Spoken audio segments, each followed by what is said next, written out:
rink. Glen MacLeod facing off against Chad Stevens here in the second draw. Carly, say hello to everybody at home. Hello, everyone at home. Hope everyone's having a lovely Tuesday evening. So if you could refresh my memory as to what happened earlier this morning with these teams. As far as I know, Team MacLeod did lose an extra end to Sean Adams earlier. Exactly. MacLeod was up by 1 going to the 10th end, where Adams picked up a single in the 10th and then stole in an extra end for his victory. And then I'm just bringing up Stevens. So I believe he was playing against Brent McDougall, which is a member of the Mayflower Curling Club here, and he took 2 in the last end to win. That is correct. 2 in the last end to come from behind for a 7-6 victory over Brent McDougall. So definitely Team MacLeod here will be looking for their first win to go 1-1 for today, and Chad will be looking for a second one to go 2-0. It's interesting in the event this year. Last year, they had the top 4 teams qualify for playoffs, whereas this year only the top 3 are qualifying. So every game is even more crucial this year, where every win and every loss may come into play a bit more this year. So. And we are underway. This is lead stones for the Stevens rink. Kelly Mittelstadt with his second stone. All the rocks in play so far. And what do you take, Carly, from the early strategy for stones here in the first end for these two rinks? So I missed the first couple shots there, but it looked as that Team MacLeod did throw up the center line. Who has a hammer right now? Would be the Stevens rink. So it looks like Glen threw up the center line guard to start off on his first call, which is it's aggressive. You don't necessarily see that by every team first end. Usually you'll see a lot of teams play open, where they'll throw their first rock into the house and they'll exchange hits, and the team with hammer will be looking to blank. And usually you'll just see teams doing that so that they can get a feel for the ice, so that they can break the ice in and make it more uniform throughout the sheet. But it looks like they're coming out hard here and just trying to start some stuff up in the first end too. So it's great to see teams getting more comfortable with that, especially with better ice conditions and whatnot. They've been working really hard on the ice, and I've heard lots of good things. So. Cameron McKenzie now with his first rock here in the first end for Team Stevens. Stevens out of the Mayflower Curling Club. And certainly looking like a logjam in front on the center line so far in this first end. So it looked like he was just throwing to the wings there to split the house and sit 2. But he didn't quite get the curl he was looking for on that one, and it crashed on the front. So Glen's going to hopefully look at moving around some rocks here and try to change up the situation a bit. Looks like he's looking to see if there's some sort of run back lined up, just to change up his angles a bit. The blue one's pretty inaccessible at this point, so.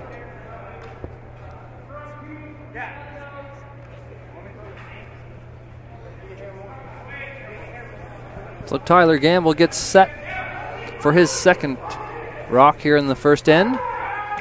We're at the Mayflower Curling Club. This is the East Coast Credit Union men's Tankard. Of course, winner of the event going on to represent Nova Scotia at the National Championship.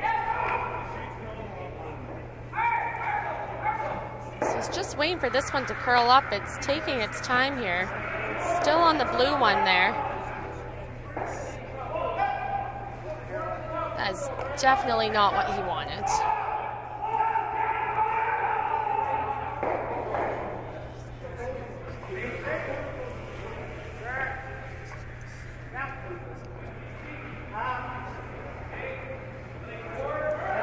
So it looks like they're going to try the same shot that they tried last time. They're going to take a little bit less ice, and hopefully they'll be able to get a bit more curl out of this one.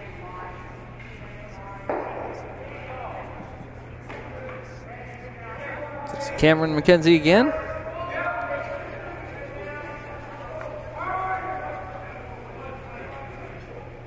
Sweepers trying to get this one deeper into the house.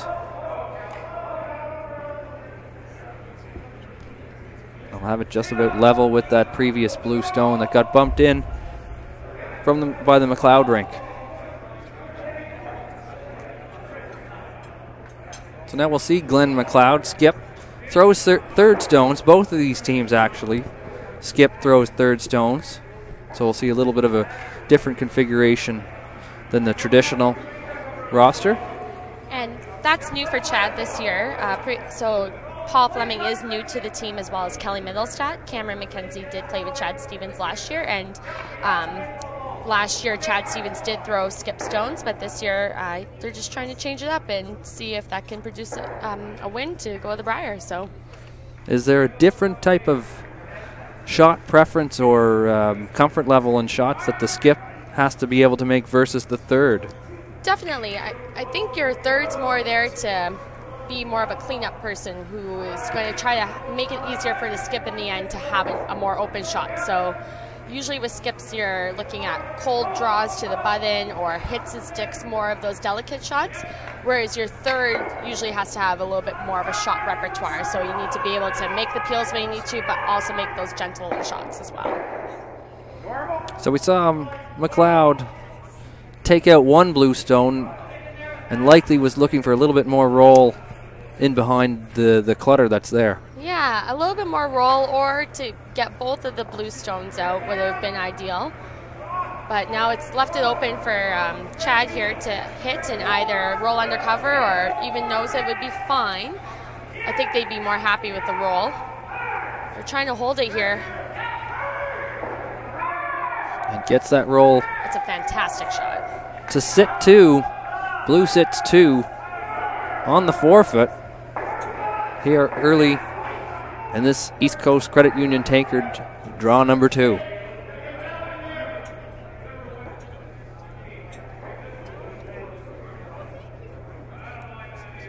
Yeah, Glen's team's going to have to do something here, especially since they don't have hammer.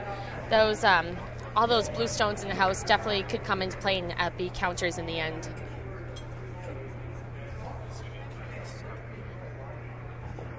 To Glen MacLeod here with his final stone in the first end.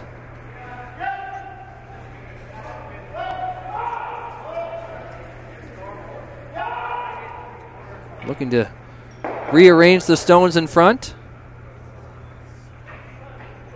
We'll get a little bit of a cosmetic change, but still those two blue stones. That's he's definitely got to be happy with that. I mean, he's changed the angles up a bit now. He has more options left for him, and he should be able to not, say, give up a 3-point end here. It looks like he will be able to have some more options to bail himself out here. So that was a great shot by Glen. And we'll see Chad Stevens now with his final rock here in the first end, before we see Paul Flemming throw the final stones of the end for the Stevens rink. Little discussion as to where they're looking to place this. Looks like from the indication from Flemming was that to have the stone end back for, or are they looking to bump something? It looks like they're playing the draw. I mean, it's a tough call. They're sitting two, and obviously you want another rock in the house, but you don't necessarily want to guard, because if Glen ends up making a shot, you won't have access to the forefoot for your last rock. And when you have hammer, it's really important to try to keep the front open, so if in case something happens, you have your way out in the end. Sweepers on this one hard as they took a lot of ice and it's starting to break. Now they've got to bring it. They wanted it to be back 4, and they'll get it to the mid 4, just on front of the tee line. Possibly a little lighter than they were hoping, but still will require a little bit of housekeeping for the MacLeod rink. Yeah, it definitely changes it up a bit for them. I think originally they would have played the yellow onto yellow to try to eliminate those blues, but I think now they're going to look at playing the double off the blue stone that's top 4 and the one that was just placed there.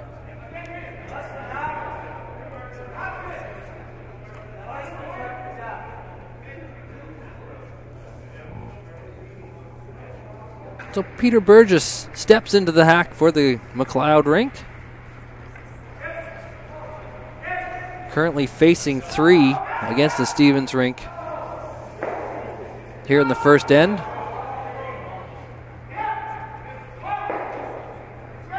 Heavyweight here as very close.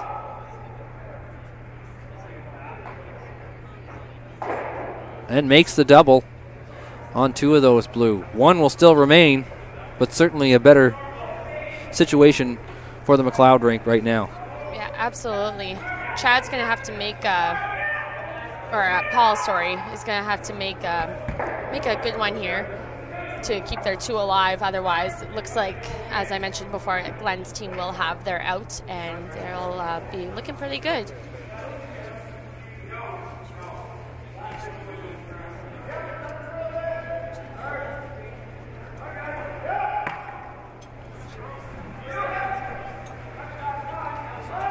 So it looks like he's just playing the draw here.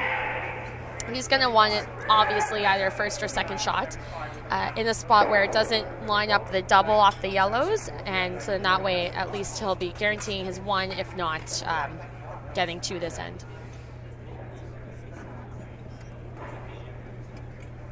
So first rock here in the first end for Paul Flemming, throwing skip stones here for the Chad Stevens rink.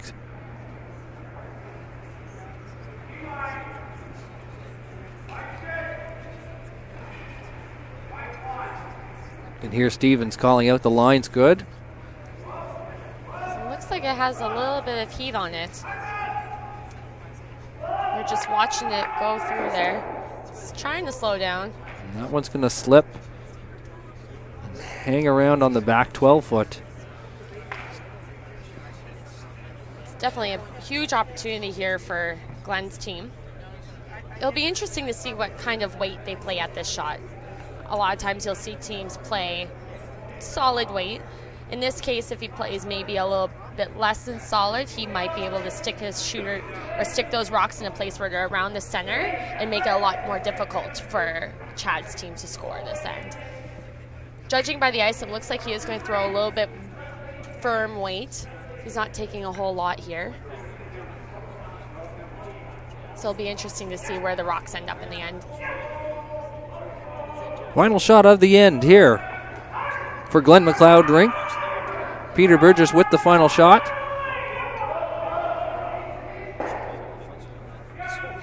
I'm going to come down and bump his own onto the blue and try and push that one back out. And he'll do that. So from currently sitting 4, where he was facing multiples of from the Stevens rink. I definitely don't think we saw the end going this way by the start of things, so it's interesting to see that we're at this point now. Things can change on one shot. Yep. Either made or missed.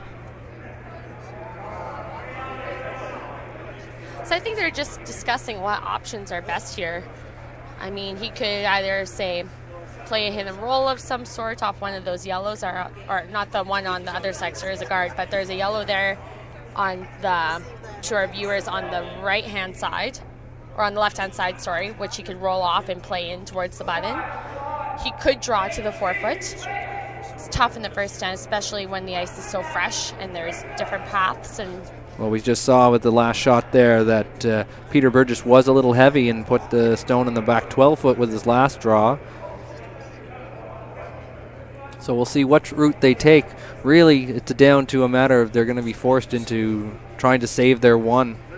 Yeah. So we'll see what he does here.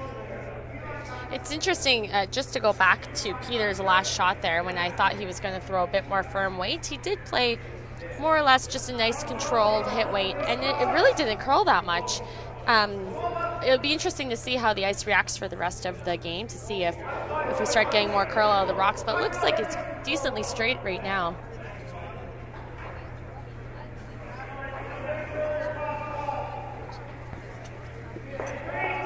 We'll just remind everybody watching at home, you can follow along on Twitter. Use the hashtag NSCurls. You can follow myself. I'm at Highly_touted on Twitter. Love to hear where you're watching from. Carly, I know your mom's watching from Thunder Bay. She is. It's great to have people from across the country, whether you're from Nova Scotia and abroad. Final stone here of the first end. And Paul Flemming. Oh, it's very close. Looking to try and salvage, but he will end up giving up one, and it might be close between second shot between both a yellow and a blue are sort of biting the 8-foot there. I definitely think it possibly is worth a measure. From here, I think it's blue. However, it looks close, but sometimes the angle can be a little deceptive. And exactly. Looks like they made their decision, though. So we'll see exactly what they give us. It's at least one for yellow. Just the one. Just one for yellow. So the MacLeod rink jumps out to the early lead with a steal here in the first end. I think Stevens' team will be not super pleased with it, but I mean, they were facing a lot of stones there, so to come out of that log jam with just giving up one isn't too bad. You don't want to be giving up big ends early because it can really lead to a momentum shift. So as we'll get set here, as we're right back underway here for the second end.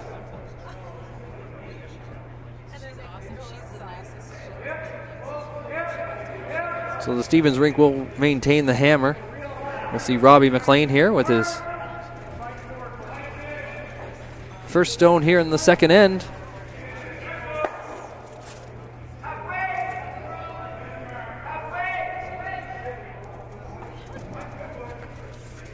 Slipped a little further than he would have liked. I think we're going to see Chad's team play the corner guard here. Again, try to generate some points. Have some rocks that they can use later on. And as we get through here, Kelly Mittelstadt lead for the Chad Stevens rink. We'll try and introduce you to the curlers as we go on. For the Stevens rink, it's Kelly Mittelstadt, as we just mentioned. Cameron McKenzie throwing second rocks. Paul Flemming is the mate, throwing skip stones, however. And of course, Chad Stevens, the skip, who throws the third stones. On the other side, Robby McLean the lead, Tyler Gamble second. Peter Burgess is the mate, again throwing skip stones for the MacLeod rink, and of course Glen MacLeod himself, skip and throwing third. And these two teams are no strangers to each other. Glen MacLeod's team coming off of being the defending champions from last year. They do have a new player on their team, Tyler Gamble, who is playing second this year. Colton Steele, who is playing third on the Stu Thompson rink, was on their team last year. And with the team Stevens rink, Chad Stevens, Paul Flemming, Cameron McKenzie, and Kelly Mittelstadt, none of them are strangers to the provincials here. And Kelly Mittelstadt and Paul Flemming have both been to Friars themselves as well and done quite well. So definitely this is what it really comes down to. This is what these teams want. This is their biggest event of the year. So there's lots of emotions and intensity out there. Just get the little rub on the front guard. That was helpful. But just a glancing blow that didn't cause too much disruption. I think that's exactly what they wanted to happen, just without the little extra help. So it's a good thing that they got that.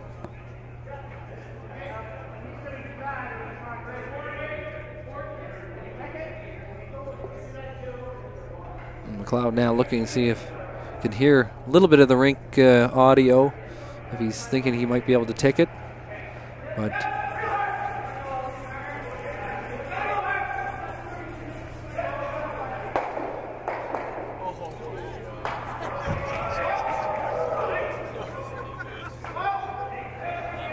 just looking across the sheet here as we play here, over on sheet number 2, the Dexter rink has a 1-0 lead over Stuart Thompson as they're currently playing in the second end. Glen MacLeod, that's our one here, is 1-0.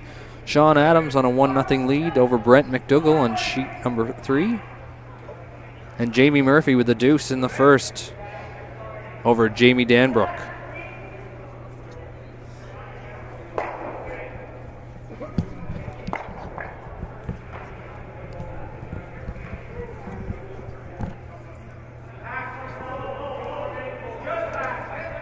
So again, early in this second end, we're getting rocks in play. We're into the second stones and no shots have been removed really.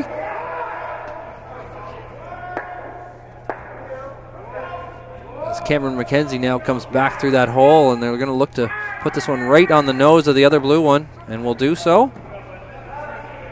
Yeah, that's a great shot to sit to there. So Glen's going to have to do something here.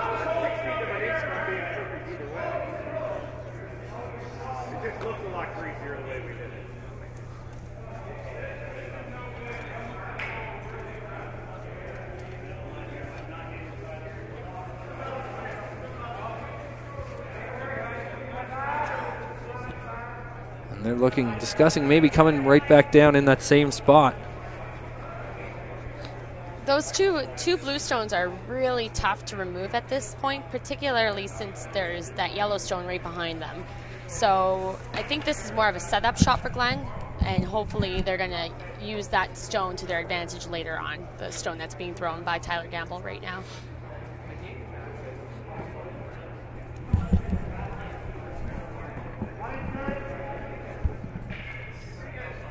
So Tyler Gamble with his final shot here in the second end. As mentioned, the MacLeod rink trying to find a way to set themselves up, as the Stevens rink currently with 2 shots on the button and in the 4 in great position. And Gamble places that one the top of the 4-foot.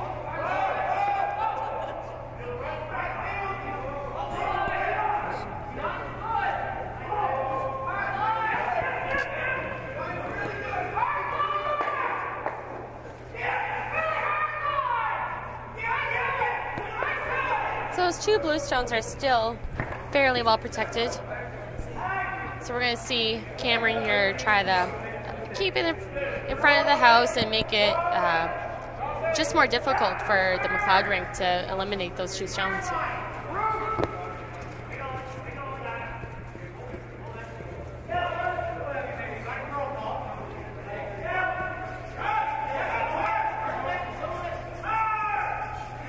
So another shot in through the middle. Now all these shots, Carly, are coming into the house. Is there at any point when Stevens starts saying, well, if I put something further out to block these holes from coming in, there's no chance of them being able to knock things around? For sure. I mean, it's so tricky when you have last rock, because the more rocks you start throwing out front, the more, I guess, risk you're taking, where you're going to be blocking off your draw to the 4-foot or your access to the 4-foot later on in the end. So the reasoning behind them coming into the house is they're still protecting it, but they're going to hopefully leave themselves options. Cameron ended up putting his stone in such a great spot that Glen can't raise his own stone now, because it's just going to sail completely by those blue ones. There is a point, however, where you do see teams start to guard. It's very situation dependent. It depends on at what point in the game you're in. If you're trailing by, say, 3 or 4 points, you might have seen a guard, perhaps, because you need to really make sure you get your 2. It's all different. It just all depends on comfort level of the teams and when they need points. And so we'll see some more action here as Glen MacLeod with his first stone here in the second end. Currently sitting on a 1-0 lead as we're playing 2 here at the East Coast Credit Union Tankard.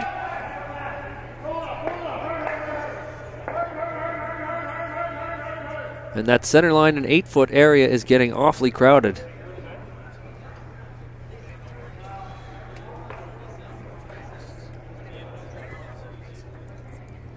it's hard to tell from this angle if you can see any of the yellow stone that Glen just threw, because there is another guard up front there.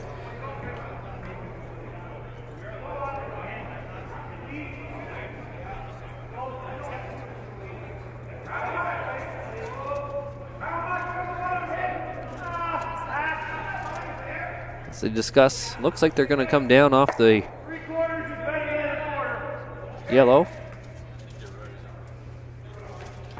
So I think what they're trying to hope to accomplish with this is to ricochet the yellow that they're hitting right now, to kind of roll off that top blue and hopefully go behind the tee line, and to move over that other yellow rock a bit further and just make the angles more advantageous for them. Here comes Chad Stevens' shot.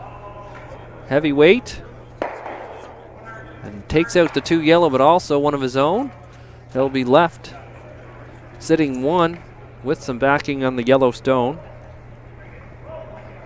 So that was a great shot. I mean, those 2 yellow stones definitely weren't going to help them in the end, so it's good that they eliminated them.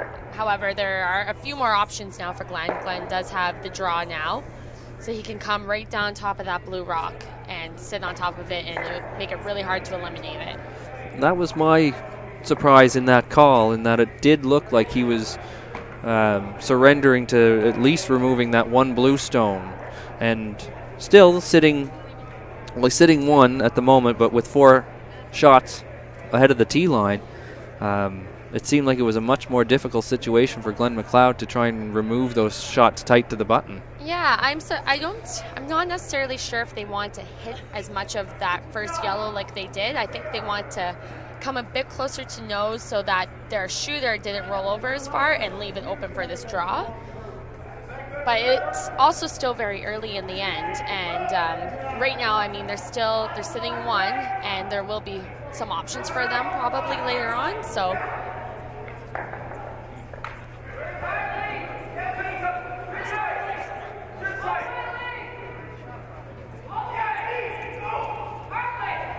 again, we're seeing how the complexion of an end can change after only a shot.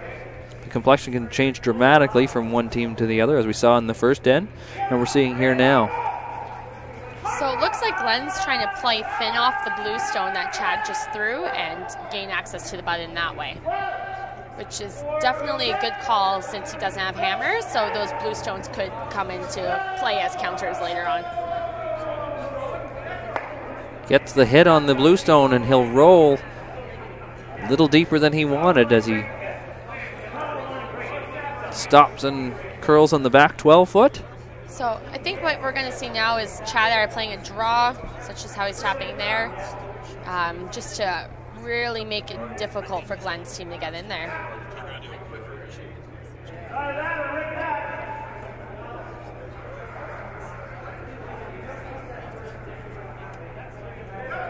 So Chad Stevens now with his final rock.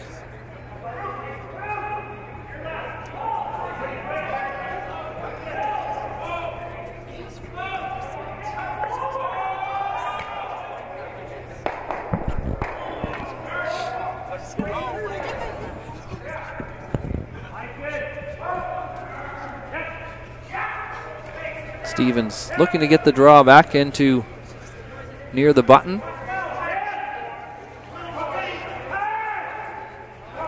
Mittelstadt and McKenzie trying to bring it in.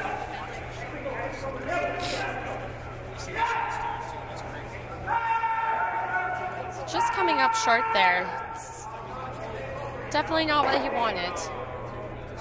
But it makes the shot more difficult for Glen's team, so it's definitely not a waste of a shot. It will serve some purpose here.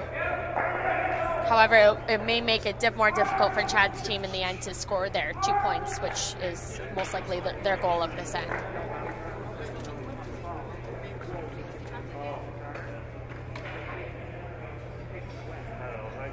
So MacLeod and Burgess discuss their options.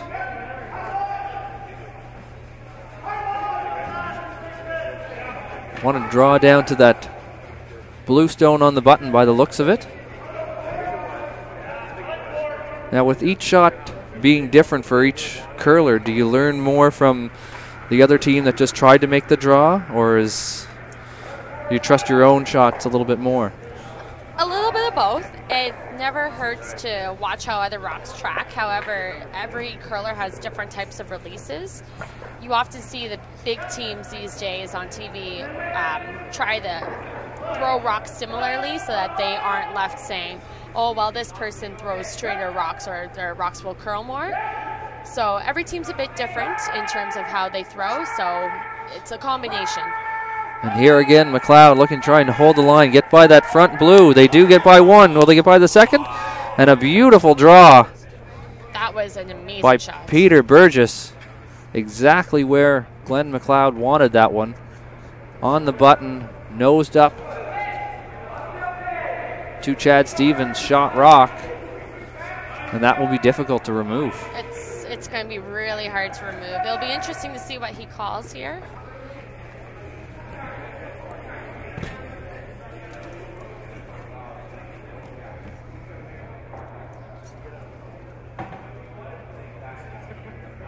I'm not sure if the run back is lined up, if he can somehow hit that top yellow and thin. Looks like that's what he's looking at, where he will thin the blue one that's in the 12-foot and hopefully, you know, move those blue ones into that yellow stone there. That's a lot of ricochets to try and calculate. But the thing too is, I mean, he can hit these rocks, open it up, and again, it's like I'm on repeat saying that access to the 4-foot is so crucial when it comes to Paul's last shot here, for him to be able to have something.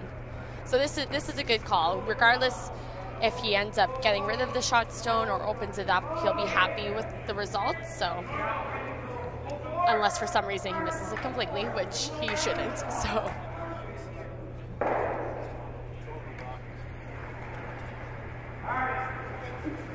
Paul Flemming with his first stone here of the second end.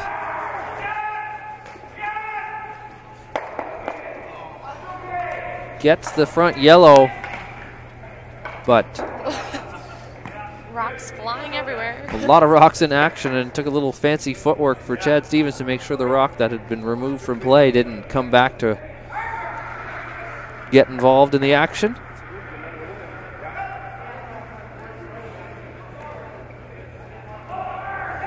So they'll open things up a bit, but it'll be interesting to see what Glen's team decides to do here. They obviously want to make it more difficult for Chad's team to score. At this point, they're set up pretty good. That yellow rock is quite difficult to remove.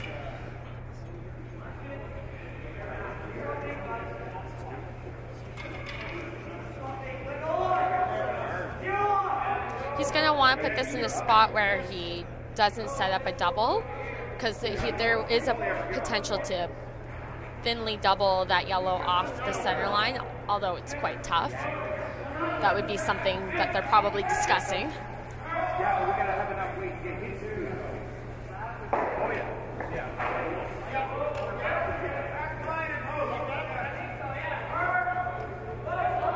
That's Glen MacLeod here, and his mate Peter Burgess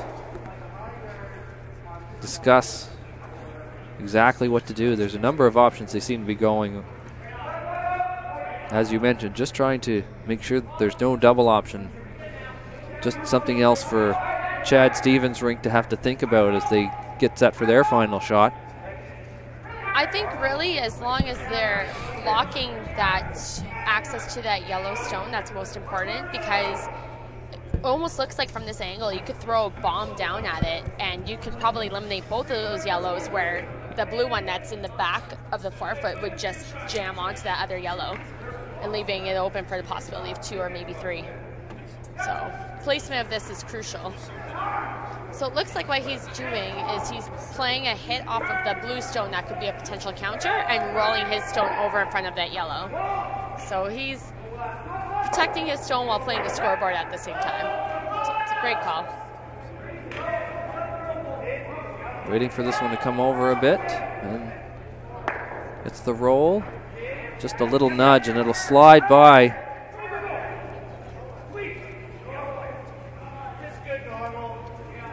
So not necessarily the result MacLeod was looking for. Still a difficult shot though, as that shot rock yellow is very close on that blue stone to try and tick it out of there without running it back to save it. It'll be interesting to see what happens here, but it almost looks like Paul can hit about half of that stone, have the yellow rock that he's hitting go out, have the back one be killed by that blue one there, and have his shooter roll over and nudge the yellow that just was thrown and possibly get 3. We'll have to get you a telestrator, Carly. I need a telestrator. I need arrows and I need little rocks I can put on the screen. I think everybody, you described it well. I think everybody at home watching has an idea. Again, it's a very good opportunity here. Great shot potential as we get set here. And Paul Flemming, shot is on its way. Sweepers are just letting it on its own. Catches it thin, shooter rolls. You still got 2 though. And they'll be left with 2. So Chad Stevens Rink and Blue scores 2 here in the second end. It was very close to the 3 there. If it would just curled up maybe an inch, he probably would have had it. So it was a great shot though. I mean, with any team who has hammer, their ultimate goal in the end is to ensure that they can get their 2 spot, and anything else after that's bonus. So it worked out great for Chad Stevens' team and co.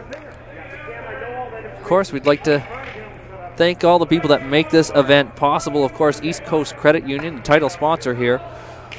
Also, Tim Hortons, a big partner here at the Tankard. Deloitte. Nova Scotia Clothing Club is here with a number of their quality wares.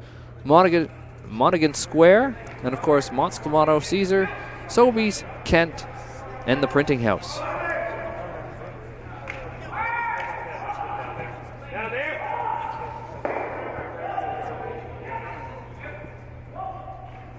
So we'll head back the other way here for the third end. Kelly Mittelstadt will get us started here for Team Stevens.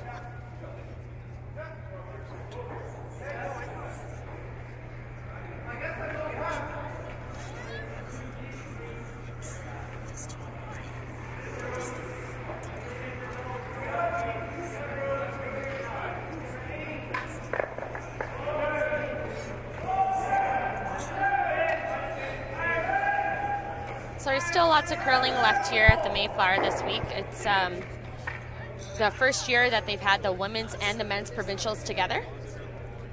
So if any of you are in the city or around the area, feel free to drop in and check out the action.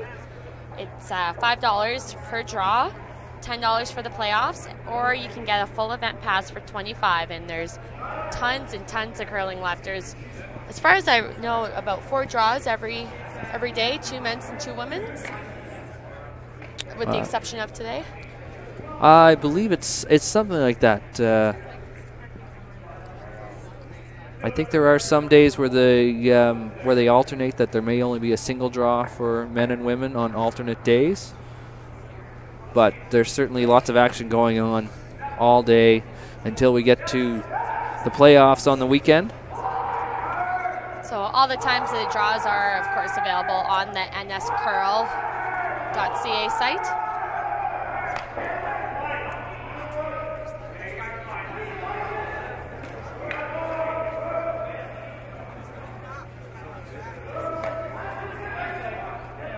So we're seeing Kelly Mittelstadt with his second shot, looking to bury this one behind the guards that have been set up front, 1 from each team, and that one will be tucked in tightly at the top of the 4-foot. So Glen's just going to look to come right down on top of that blue stone that was just thrown.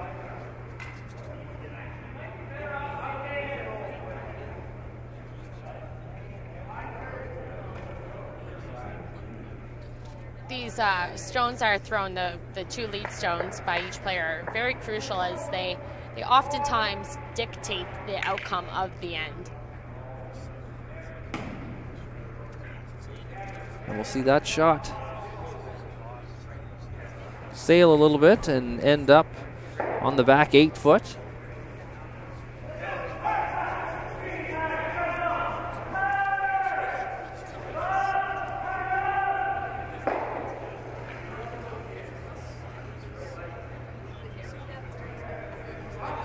Now Cameron McKenzie with his first shot here in this third end.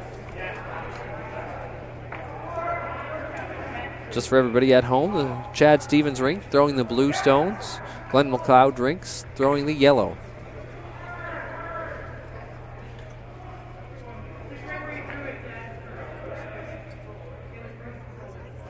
And another nice shot there from the Stevens rink as they have another one tucked in behind the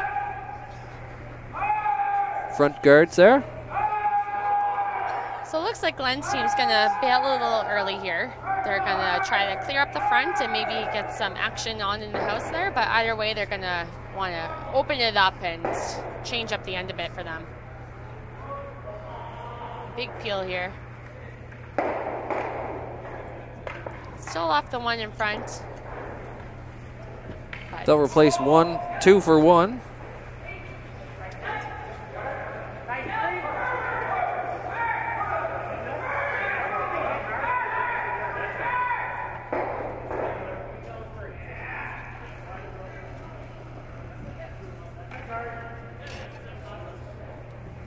We'll see Cameron McKenzie looking to come around again, as the Stevens rink has made a number of nice draws in behind the protection.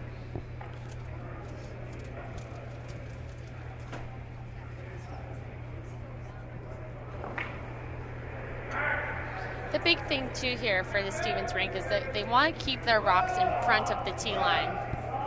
So with that being said, any rocks that are behind the tee line could be rocks that MacLeod rink could use to their advantage. They could draw down to them. They can make their put their rocks in a position where it would be a lot harder for the Stevens team to eliminate them. So it really looks like Chad's team has draw weight now, and they're doing just that. They're keeping the rocks in front of the tee line. So, well, that'll push some of them around. One of them now behind the tee line on the back 4-foot. That's the shot there. And it jammed on that Yellowstone that was placed there earlier in the end by Robby, which is unfortunate. And it just goes to show how important it is to keep those rocks in front of the tee line. Because if they're in the back, it can lead to, they're not necessarily helpful rocks for your team at that point. Make it more difficult for them, for the opponent's stones to be removed. Exactly, and you can't promote the stones further to the button as well. So they're basically stones there that are really tough to manage.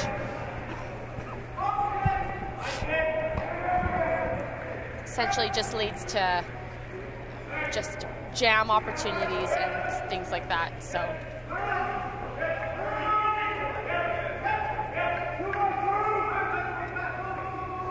Chad Stevens first stone here, and he'll place another guard out front on the center line.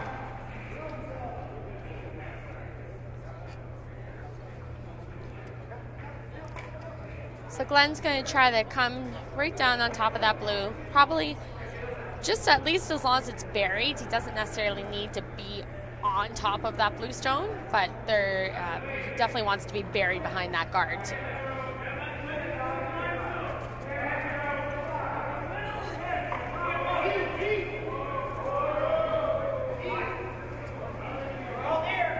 Keeping a close eye on it. Now Tyler Gamble will give it a little sweep to keep it clean.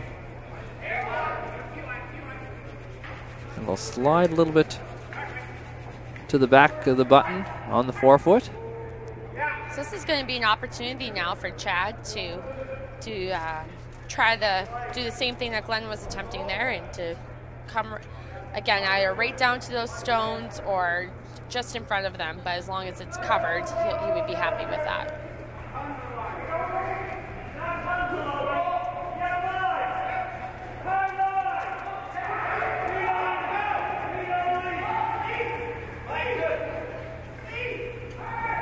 This one's staying out there a little bit, see if it'll finish a little bit. It will come down to the corner. It's just a little heavy. He did come up a little light on his last one, so it's not totally surprising to see him a little heavy. Sometimes the adjustment can be a bit tough. So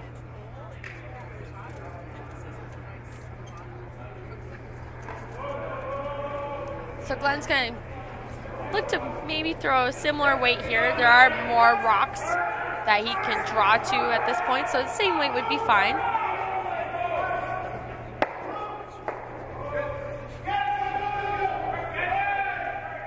Now the sweepers are on this one a little bit more than they were the last time, as the Line's a little tighter. Of course, having a little bit of backing there, and he will place that one right on the front button.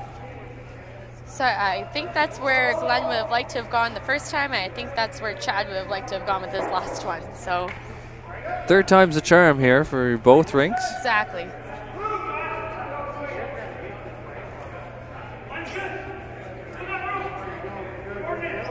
Encourage everybody at home as well. Again, if you're watching at home, we'd love to hear from you. You can use the hashtag NSCurl. Let us know who you're rooting for, where you're at, whether you're somewhere else in the province, whether you're somewhere else in Canada or around the world watching. We'd love to hear from you. If you want to say hi to anybody or have any shout outs, we would love to broadcast them for you.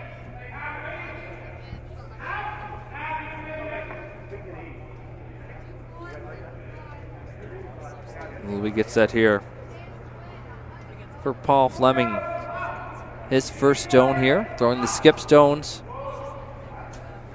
here in the third end.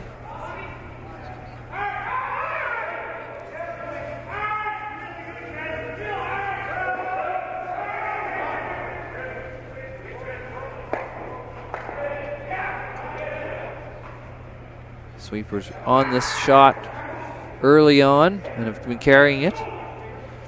They're around the front.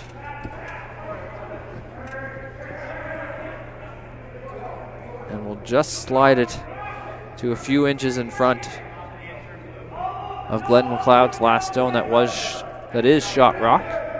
That blue stone's not in a bad spot at all. It definitely cuts off the scoring area for Glen. And I think at this point, Chad's team would be very, very happy with only giving up one. So it's a good shot. And now we'll see Peter Burgess look to come around the other way, as it has been getting crowded on that right side of the house.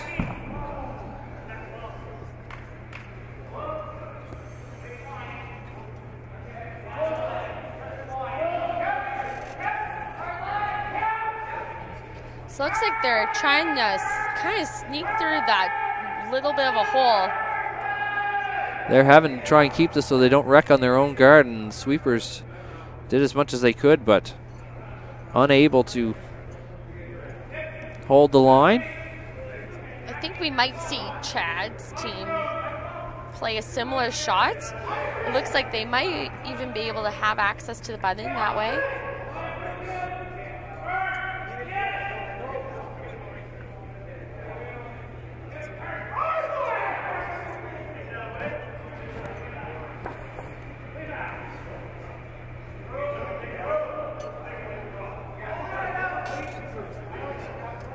So now we'll see. Right now it's the MacLeod rink sitting one. I think the concern with coming in and trying to get shot rock is that you might make it easier for Glen's team to get their 2 points. Whereas if you block it off, then it again shrinks the scoring area and makes it that much harder for Glen's team to achieve their 2 points with and the just hammer. Force them into taking the one and then move on to the next end with the hammer and try and get your deuce. Exactly. Any team would be happy with taking two and forcing, taking two and forcing.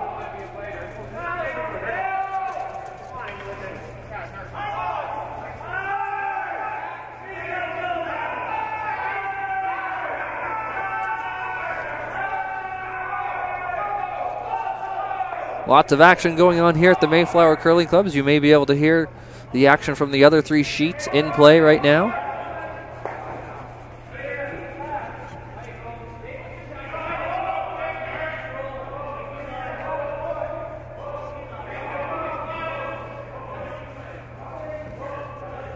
Paul Flemming's shot here is going to nudge off that front yellow and block off a little bit of the area. So it worked out quite well for them. It seems like a lot of teams are getting caught up in different spots where they're staying a bit straighter than they're expecting.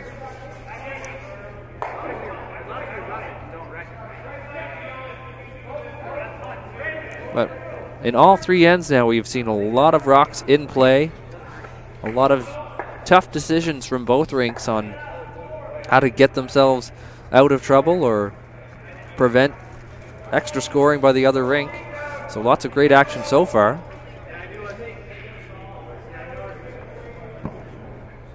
And the whole MacLeod rink is getting in on the discussion as Robby McLean came up to have a little look at the angles as well. Decisions made. We'll see where Glen MacLeod places the broom. So would this look to be an angle raise that they're looking on their own stone? Yeah, it looks like they're trying to angle it in there. It's slightly risky. You risk possibly hitting the blue stone in the 8-foot into the rings. But looks like he played it safe. He's sailing right by it. And they'll just pass up that shot. Yeah, and rather than risk anything, they'll take their one. So yellow scores one for the MacLeod rink. Here in the third end, that'll even things up. 2-all as we'll head to number 4. It's just a little bit of an update on the other sheets. On sheet 2, we have Paul Dexter playing against the Stu Thompson rink. And currently, Paul is up 1 in a 2-1 game. On sheet 3, we have Sean Adams against Brett McDougall. Again, Adams is up 1 in a 2-1 game. And over on sheet 5, we have team Jamie Dambrook versus Jamie Murphy. And Jamie Murphy, sorry. The battle of the Jamies over on sheet 5. And Murphy is 1 up on Danbrook in a 3-2 game.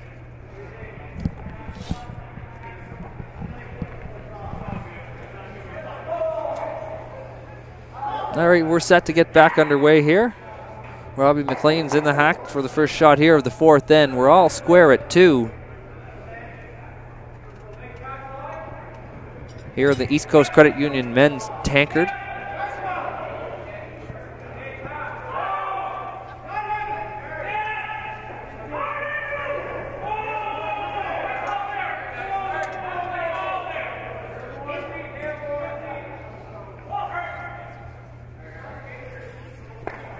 It's great to see these two teams comfortable with rocks in the house and making the game more interesting. It brings more shots into play and it makes it more exciting for people to watch. So definitely, I think the consensus is that more rocks in play, there's lots more action, angles, the margin of error increases dramatically.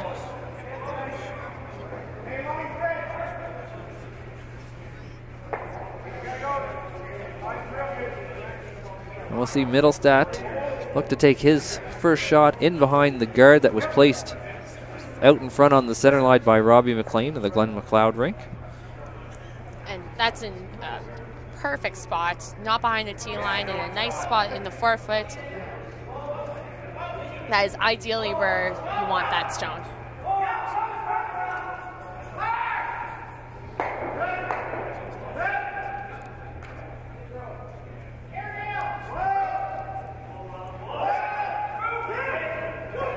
Robby McLean's second shot here. He looks to come in around and puts that one just in front of the blue stone.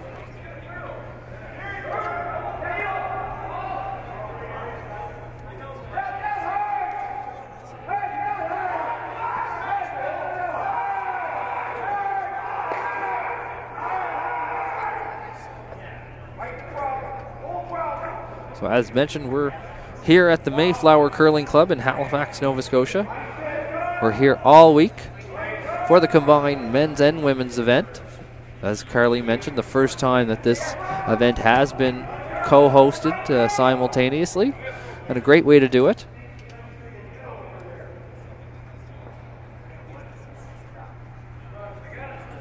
And we're in for much of the same here in this end as rocks are getting put in play and they're going to remain there. as both teams comfortable, as you mentioned, Carly, with a lot of rocks in play early on.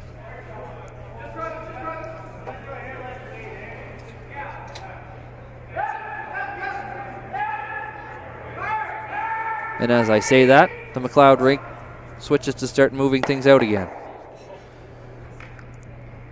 And a great shot there from Cameron McKenzie as he removes the blue stones from play. It's actually Tyler Gamble, but that's okay. Oh, I looked quick at my roster. I looked at the wrong second. No, it was a great shot, and it's a tricky one to call, especially when you don't have hammer. You kind of want to keep that yellow guard out front, but when they're lined up like that, sometimes it's too juicy of an opportunity to give up. So, and he made a great shot. So,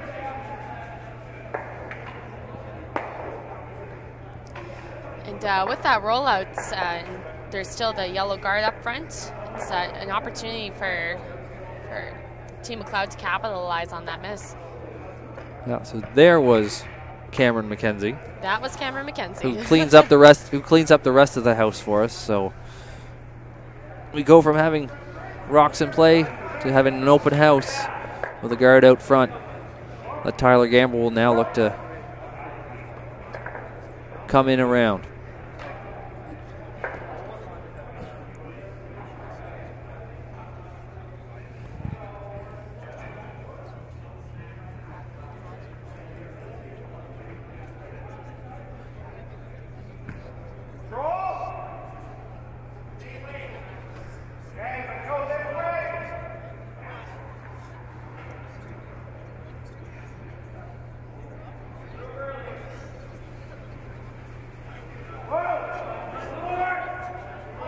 Cameron McKenzie with this second shot here, looking to remove the yellow stone again.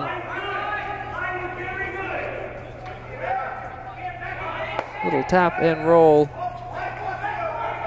Looks like they're getting a little caught up in that spot there. His first one over curled, that one under curled.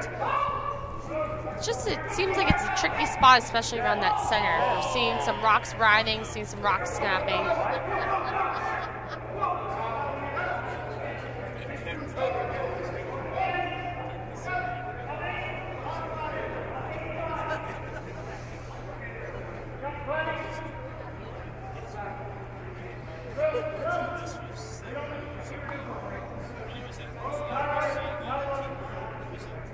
Glen MacLeod now, as mentioned, the skip throwing the third stones here as we're playing in 4 at the East Coast Credit Union Tankard.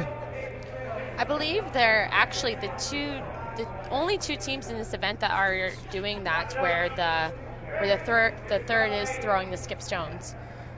Of all the rest of the teams, none of the others are doing that. So I recall seeing, I think the Stevens rink was here for the cash spiel a couple months ago. I don't recall Chad Stevens' rink playing at that. Now, I don't know if I actually did one of their games, but I believe you're right. I don't think that their rink was doing that at the time. I believe that Chad was throwing skip and Paul was throwing third. However, both Chad and Paul are very good thirds and skips. And who knows, maybe at the time in the season where they decide to make the switch, Paul had more feel and was, maybe more able to make those last shots, and Chad felt more comfortable in the third position. There's a number of different things. I'd be actually interested to hear what they have to say, so maybe I'll ask them after the game.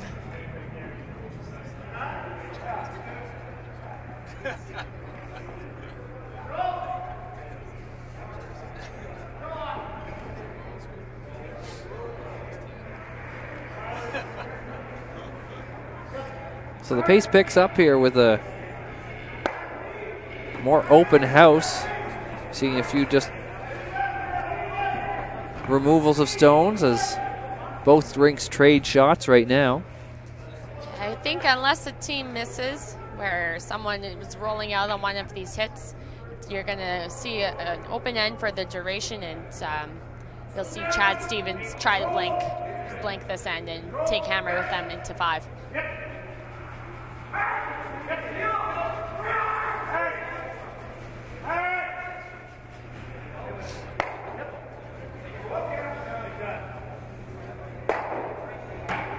We see another. Still open, so.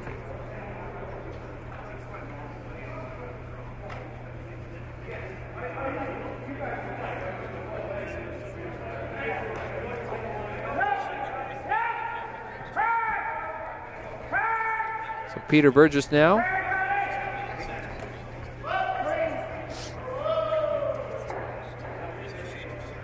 He'll hit and stick.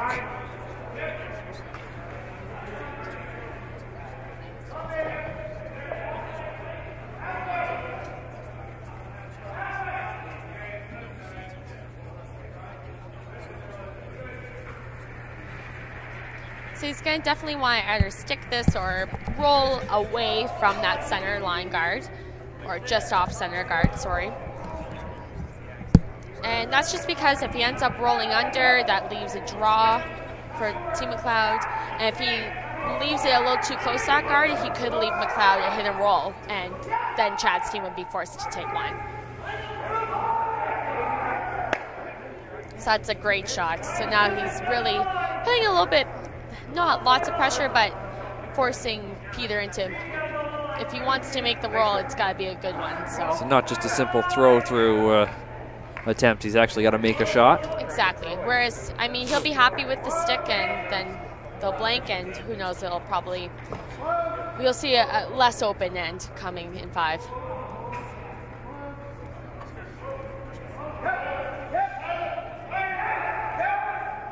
It's close.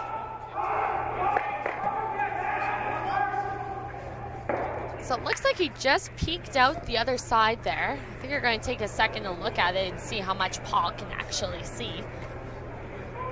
But that was a great shot. It's a tricky roll to make. So it changes up the shot a bit. They're playing on a different side now. And it'll make it even more trickier if he can't see the whole thing. So final shot here for Paul Flemming in the 4th end. Chad Stevens rink with the hammer here. Facing one just at the back of the 12-foot, so either need to remove it and try and blank the end.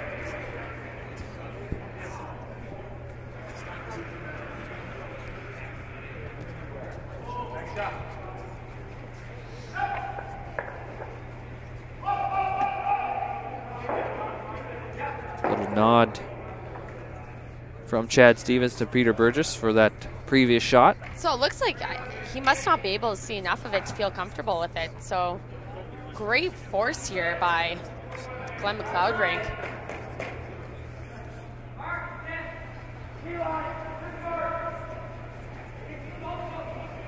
So they're just going to be looking to sweep this one to the tee line and take their one. Definitely has enough as they'll come off it, keep it clean.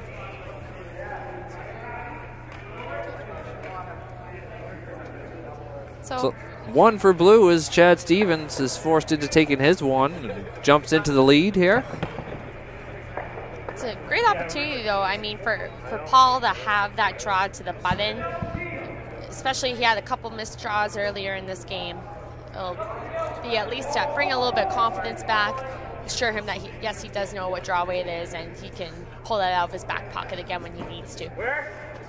So the Stevens rink picks up 1 and 4. They'll lead 3-2 over Glen MacLeod. You're watching the East Coast Credit Union Tankard here at the Mayflower Curling Club in Halifax, Nova Scotia. My name is Joel McDougall. I'm joined by Carly Jones, bringing you all the action here. We have two sheets that we're showing on Community One, or Bell Alliant TV One, sorry, online that you can watch. We'll have all action all week. Certainly when we get down to the weekend and our semifinals and finals. As well, too, you're encouraged to come down. There's great ticket packages and lots of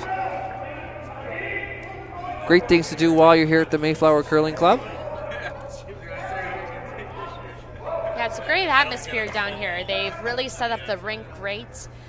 Jamie Danbrook, who's playing on sheet 5 right now, he's actually he is the head ice maker here at the Mayflower, and they've been working really hard to get the ice ready for this event and to make it the best ice possible for these players to play on. So So it's quite a bit of work for Jamie to be not only the ice maker, but to be a competitor in the event as well. So I'm sure on TV you can all see how great it looks. They have some chairs out on the ice, which is great, so people can go and watch the game from out there, which you don't get to do too often. So it's a great atmosphere down here this week. As we're playing in 5 here on sheet 4, Chad Stevens rink facing Team MacLeod.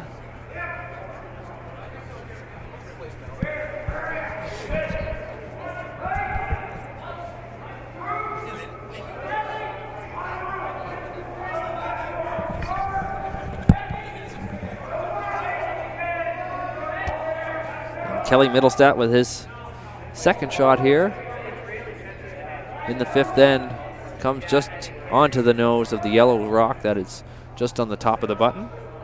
It's a great shot. It really looks like the Leeds have really gotten a handle on draw weights, and they're both, Kelly and Robby, are making some great shots. And speaking of Robby McLean, here's his second shot in the 5th end.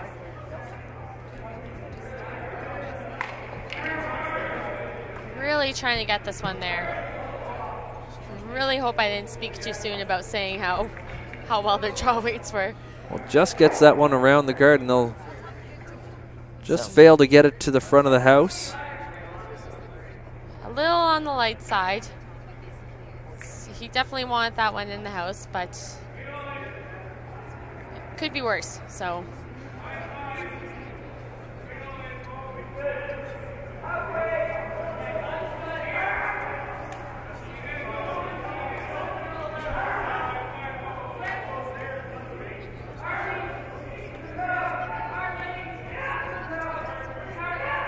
Now we'll see Chad Stevens rink, Cameron McKenzie come around the other side.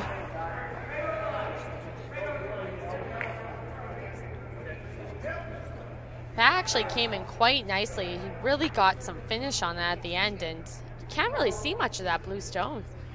So I think you might see Glen's team bail here. I think you might see them do some peeling, especially since they have hammer, right? They don't necessarily want to clutter up the front area.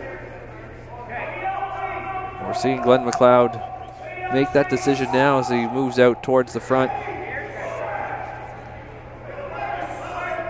I think this is a great call. I think oftentimes it's early in the game, or in the end, sorry, and teams just get a little, excited and want to put rocks into play, but sometimes you just really need to know when it's important to bail.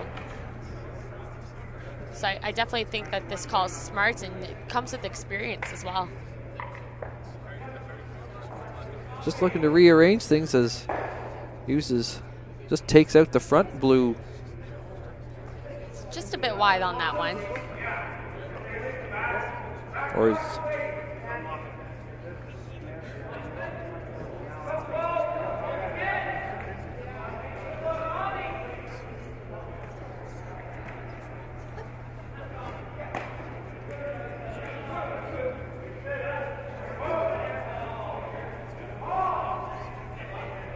see Cameron McKenzie now with his second shot here in the 5th end.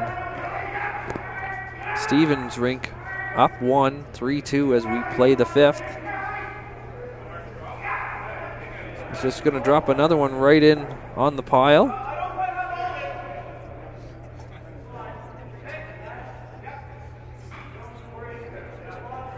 Those are great shots by Cameron. That's one lonely yellow there. So Glen's going to have to really think about this one, I think. I think what we'll see is him drive that yellow into the blues. Again, just changing up the end and leaving him some more options. It's early in the end, so you're not really too worried about how many rocks are in play necessarily, but for Glen, he does have hammers, so it is okay if he accidentally, say, eliminates his yellow rock or keeps some blue in for now, because he has the last rock advantage and he can deal with it later on.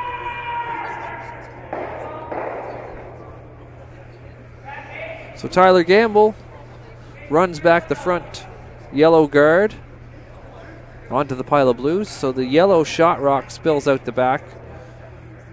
and rearranges the 3 blues in the house. But blue still sitting 3. Blue sitting at 3. There's a few options here. You can promote that blue one that Paul is notioning at. You can put the guard back up.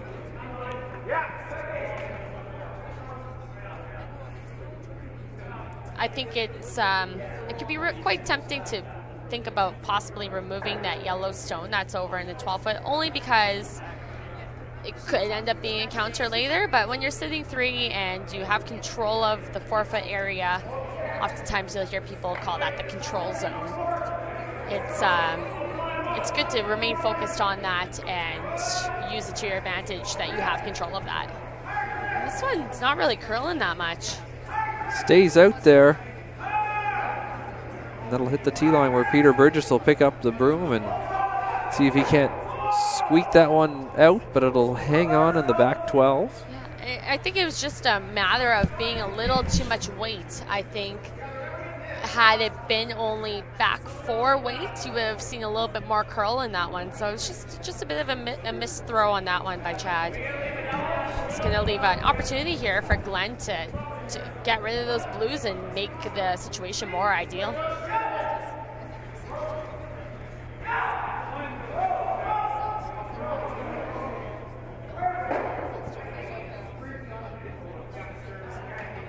It's Glen MacLeod now with his first shot here in the 5th end.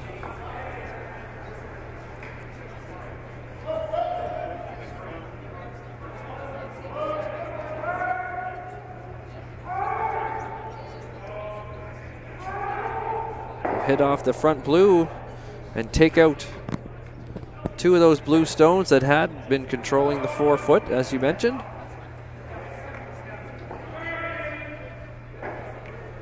So I think at this point, those 2 yellow stones are rocks that Chad's team's going to need to deal with. I think if he throws it correctly, he should be able to get both of them out.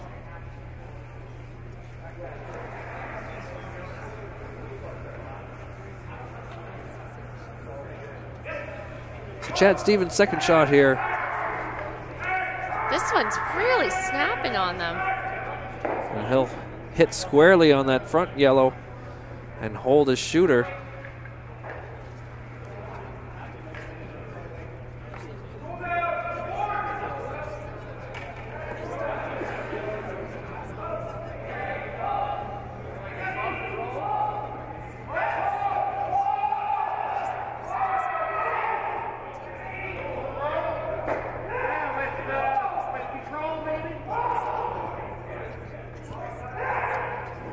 Glen MacLeod having a little bit of a discussion here with Peter Burgess.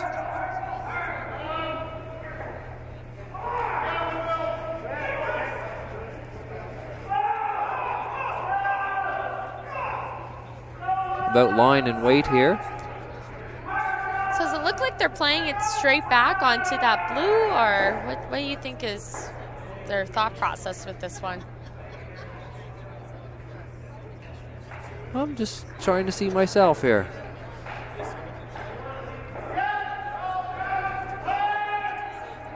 Sweeping it early here for line. I almost think there's a spot there. They're really curling.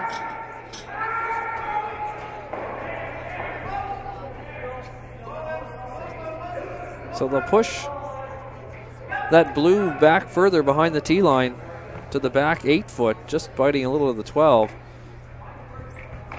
It's interesting. I mean, Glen's did curled jump there, and so did Chad's. I wonder if they might have found a spot that curls a bit more. It might be the case, or perhaps maybe both of them just didn't execute it well. It's hard to say, but it's definitely going to be a spot I think that you'll see both teams remembering later on. You look across the sheet, one match already through the 5th end and to the break. There's Sean Adams' rink. This is all square with Brent McDougall, 3-all.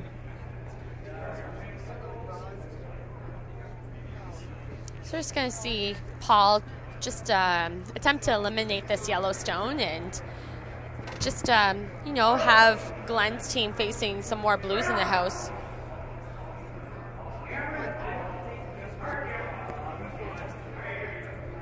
They'll get the hit, little roll. So it's all blue in the house at the moment. So there is an opportunity here for Peter to use those rocks that are behind the tee line to his advantage.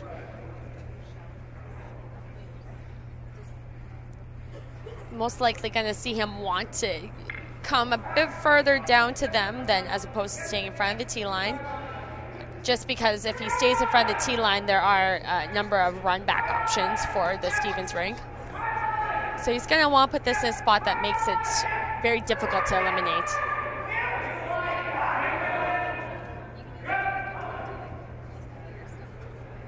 Sweepers, Robby McLean and Tyler Gamble hitting on this one halfway up.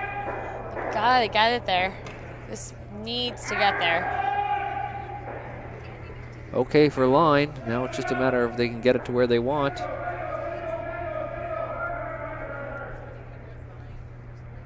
And they'll get that one at the back 4 foot to sit for shot rock. Yeah, that's in a great spot. It's gonna force Paul into playing the same shot that Peter just played, and he's gonna have to make it good if he doesn't want to give up 2 here. So great shots by Peter Burgess.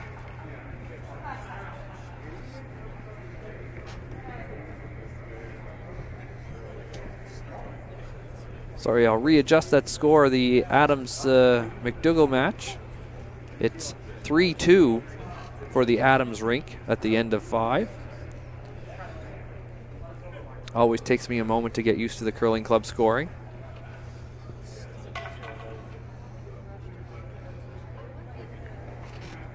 Yeah, scoreboards are interesting. Some of them are running scores, or the ends along the the scores along the middle. Some of them are the typical baseball scoreboards. They're all different, so.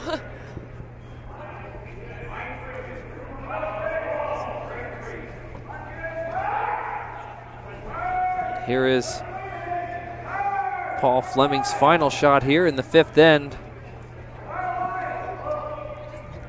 They will just come back and sit shot.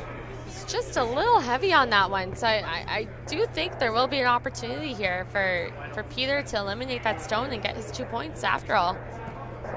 So we'll need just a little tap back to sit 2. And will be a similar shot that Peter had just made as well. Absolutely. I think he can throw similar weight, probably just a bit more to ensure he does move it enough. But very, very similar shot. They are taking a little less ice just due to the fact that he will be throwing a bit more weight, and they are anticipating it to stay a bit straighter, most likely. They called hack out of his hand, so I think it's a bit more than what they're expecting, so they're really gonna have to wait for this one. Tyler Gamble cleans it up. It's not coming across. Oh, wow. And a big miss there as the Stevens rink will steal 2 in the 5th. So the blue steals 2 here in the 5th. I think that really goes to show how sensitive it is to weight. He threw a bit more than he wanted to, and he ended up not with a good result. So he's going to be chasing now. Although he has hammer, he's going to definitely be going hard for his 2 in the 6th then. So. Yeah. Big advantage now for Chad Stevens as it's 5-2. As we're going to go to the break, we'll be back with you in about 5 minutes.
back underway here on sheet 4 for the East Coast Credit Union Nova Scotia Tankard. We're here at the Mayflower Curling Club. We have Glen MacLeod's curling rink facing Chad Stevens. The Stevens rink up 5-2 as we're into the 6th end. Big steal of 2 for Chad Stevens in the 5th before we went to break.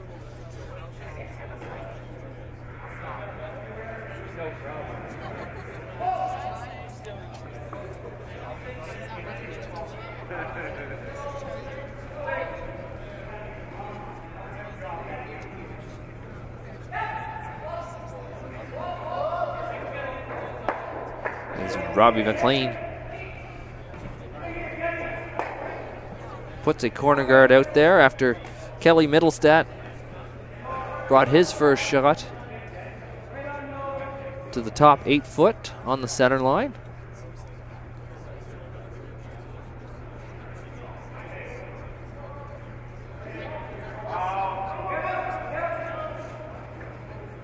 My name is Joel McDougall. I encourage everybody at home, you can follow along, obviously watching here on Bell TV1 online. As well, use the hashtag NSCurl if you're on Twitter.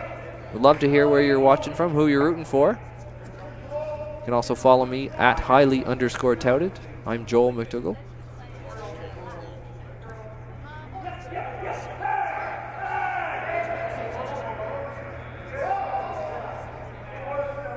Of course, the East Coast Credit Union Tankard going on here at the Mayflower Curling Club in Halifax all week long, culminating in the finals that will be on Sunday. If you're in the area, feel free, stop by. There's great ticket packages available.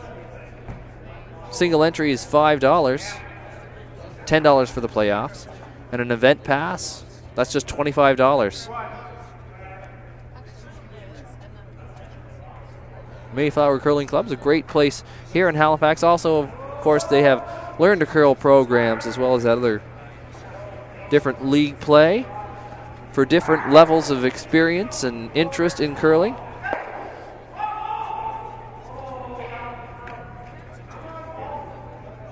I'd like to thank all of our sponsors that make this event possible. Obviously, the East Coast Credit Union, the title sponsor, Tim Hortons, Deloitte, New Scotland Clothing Company, they're on hand with their fine clothing that you can check out. Monaghan Square, Mott's Clamato, Sobeys, Kent, and the Printing House.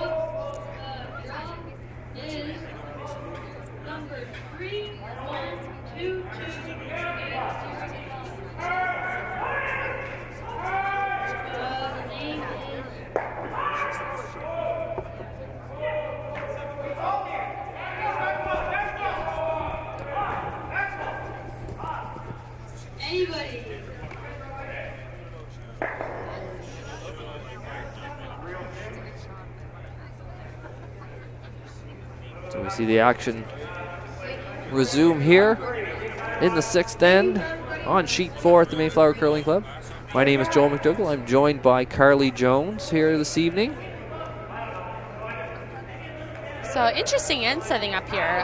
Like I said before we left for the break, Glen's team is going to go hard for their 2. They set up their corner guard, and rather than making a play on those blues that are in the top of the house there, they opted to play the draw around their corner, but they went a little deep. So we're going to see Cameron McKenzie here attempt to eliminate that stone.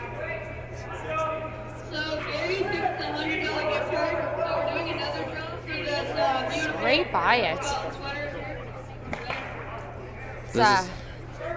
Go ahead, sorry. I was just going to say, this is a game of made or missed shots that really changes the complexion, as we've already seen here tonight.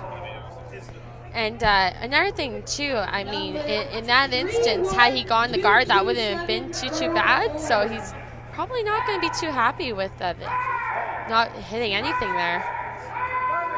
Tyler Gamble now for Glen MacLeod's rink. So same shot, obviously not as deep as that first one. You can see Paul Flemming following that rock down.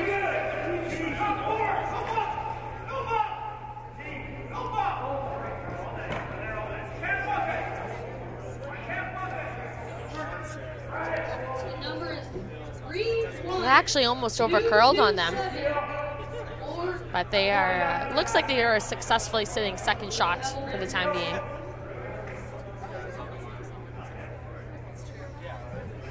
So they're going to play the peel now. It's definitely not a bad call, especially with those yellow stones buried behind cover and where they can possibly be counters. Chad Stevens with the tick off the front will bump on the zone and move another blue stone back to the back 12. Yeah, that was definitely a little bit of a bonus there for them. That worked out quite well, getting the peel and also moving their yellow stone or the blue stone into a position where it makes it a little bit trickier for Glen's team. Looks like he's going to try to at least use it to his advantage and come down to it. We'll put the winning number on the board. And whoever has it,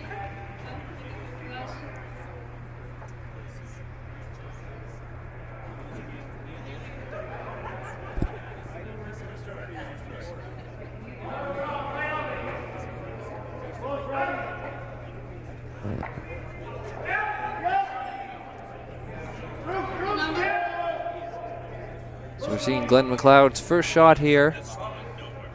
This end is beginning to take shape. Looks like it's coming in really nice. We'll get it right down to the corner and have a little bit of a bounce off Stevens rock. I think he wanted a bit more in front of it. It's a little bit easier to get rid of now, but I think the main focus right now is the rock that's in second shot.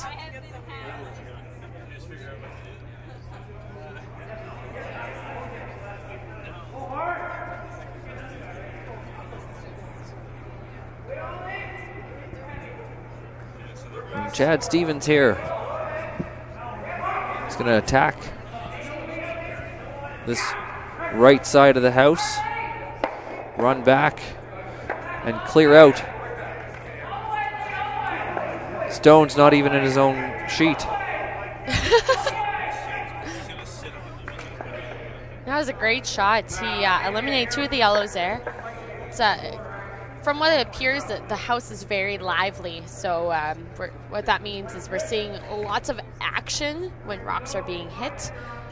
The house isn't dead, so we're seeing when rocks are with contact, we're seeing movement, we're seeing shots that aren't normally able to be made on, say, normal club ice, just because they've brought the ice to a higher quality for this event.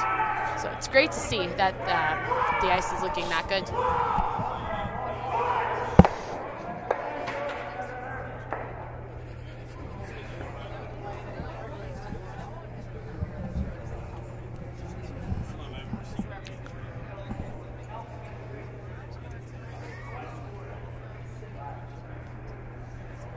It is quite the crowded house over on sheet 3 between Brent McDougall and Sean Adams, as 9 stones cluster the 4-foot and front 8.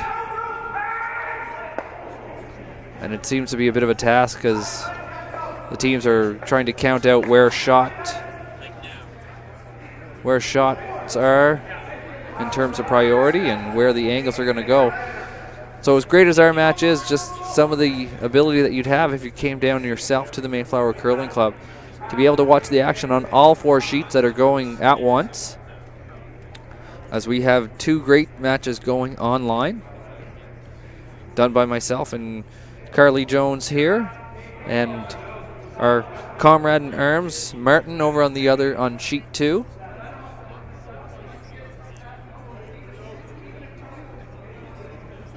But they're going to need some serious geometry over on sheet 3 to figure out the reactions that will stem from a shot into that cluster. Here's Paul Flemming. Looks for the angled raise and ends up taking out the yellow, one of the yellows at the back of the house.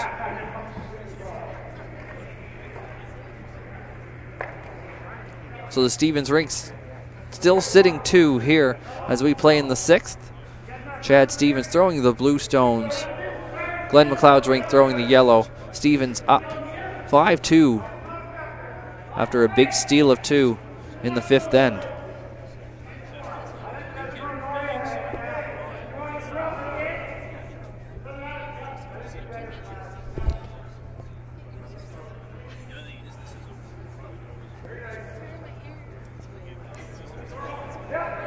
Here comes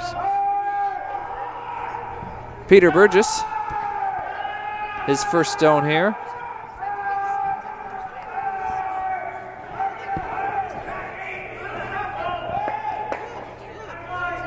Gets the blue stone, ends up jamming on his own at the back of the house. That is the last thing he wanted to happen. Not going to be happy with that. So Chad's going to be looking to put this in a spot where, so the two options there. So Chad had pointed to coming around that blue one in the 8-foot. Another option would be to put this rock as well in the 8-foot, kind of lined up around the same spot where he's tapping his broom there. And the purpose of that, as opposed to, say, coming in and trying to sit in the 4-foot, would be you're making the draw a lot tougher for Peter. You're cutting off the scoring area, and he'll have a hard time getting in there because he won't be able to hit any of those stones and get his point.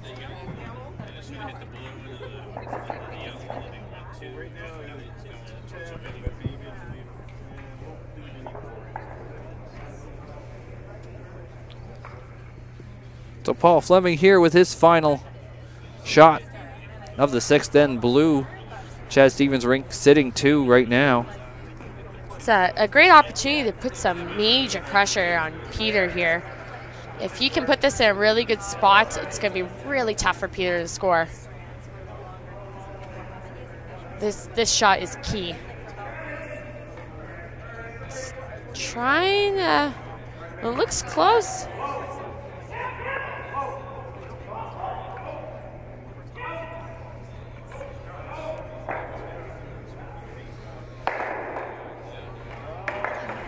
So facing 3 here on his last, Peter's gonna be looking to get it somewhere in the 4-foot area and take his point and go into stealing mode.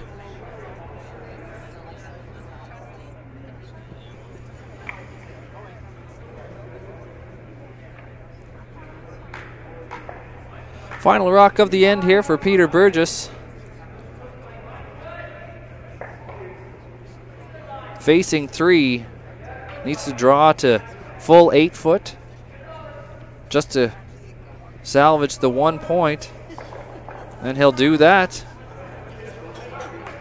and make it a 5-3 lead for Chad Stevens as yellow scores 1 here in the 6th. Yeah, it was a great shot. Could have missed there, would have been game over, I think. So it's a great shot to keep their team in the game, and like you said, going to 7 without hammer, and put on their stealing shoes. I think you'll see them throw up at least 1 center line guard, if not 2, probably just a 1. And there'll be a bit more. We're going to see a little bit more aggression from the MacLeod rank.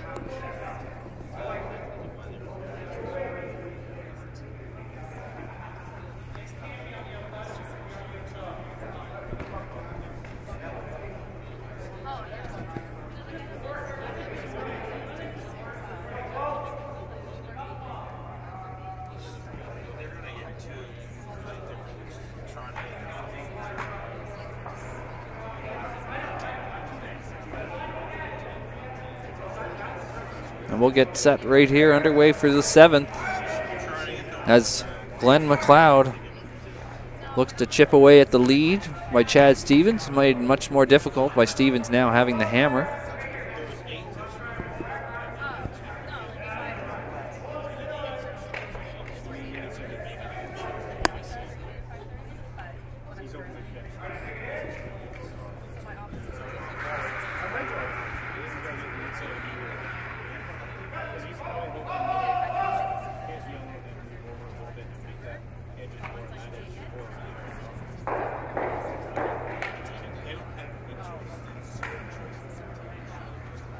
And Kelly Mittelstadt with his first shot here in the 7th end.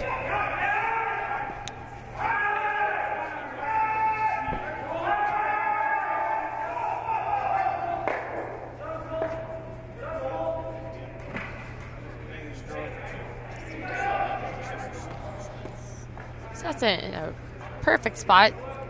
So it looks like they're going to throw the second centerline guard. So they're definitely going hard for their steal. Robby McLean lead here for the Glen MacLeod rink.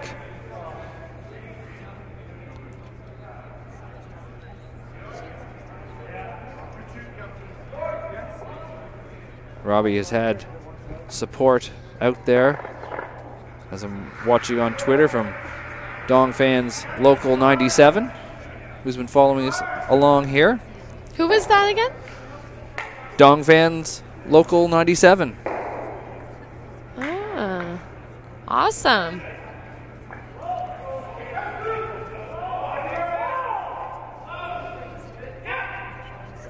There's lots of people I know watching at home, and certainly there's a good crowd here this evening. Obviously, I think certainly the crowds will grow each night as we get closer to the playoff weekend. Definitely. It's a great turnout here. You can even see on the TV screen here in the back, there's lots of people sitting downstairs, even more of us upstairs, just above those banners. And it's just going to keep getting busier and busier. It's going to be a great turnout this weekend, or week, I should say, as well as the weekend. So for any of you in the Halifax area, feel free to come down to the Mayflower Curling Club. We're at 3000 Monaghan Drive. It's just off of Yonge Street by the Superstore. It's $5 a draw, $10 for a draw during playoffs. Or you can get a full event package for only $25, and there's upwards of 4 games every day. So it's probably the best bang for your buck if you're around and want to check out some games. It's lots going on, and lots of people and good times. So hope to see lots of you down here this week.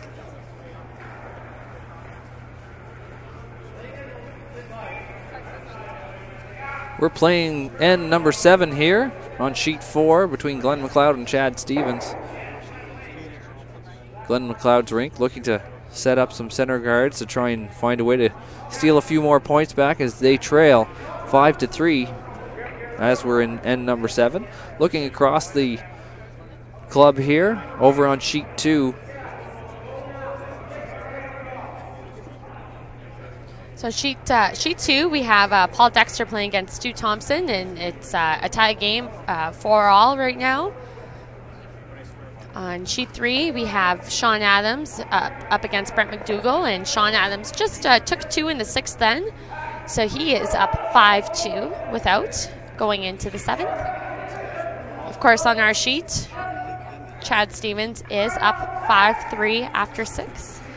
And he has the hammer here in 7. And over on sheet 5, looks like Jamie Murphy cracked a 4-ender in the 6th end. So he is currently leading against Jamie Danbrook by a score of 7-4.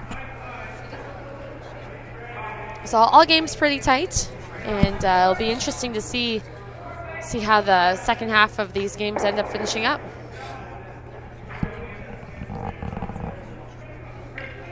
Cameron McKenzie very close to making the double peel there, but nonetheless, he moved all the rocks away from the center, so it was a great shot.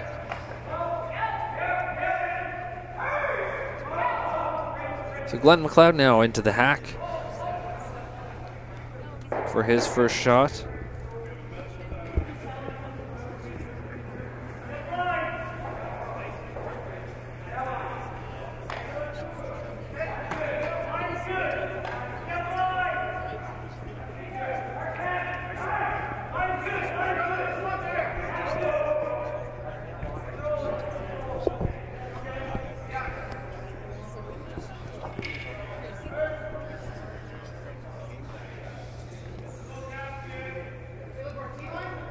And he places one well out in front. So I think you're going to see Glen's team continue throwing up that center line guard. Probably again on the next one. and possibly on Peter's first. It's really crucial to have that rock blocking the path and having something to hide behind. Just a thin tick from Stevens. I mean, although he didn't get it out of the play, he did move it away. Judging by the reaction on his face, he's not exactly pleased with it, but it's better than a flash, so it's not terrible. So it looks like Team MacLeod here is switching gears. They're going to make a play at this back one, I believe, judging by where Peter is holding the broom.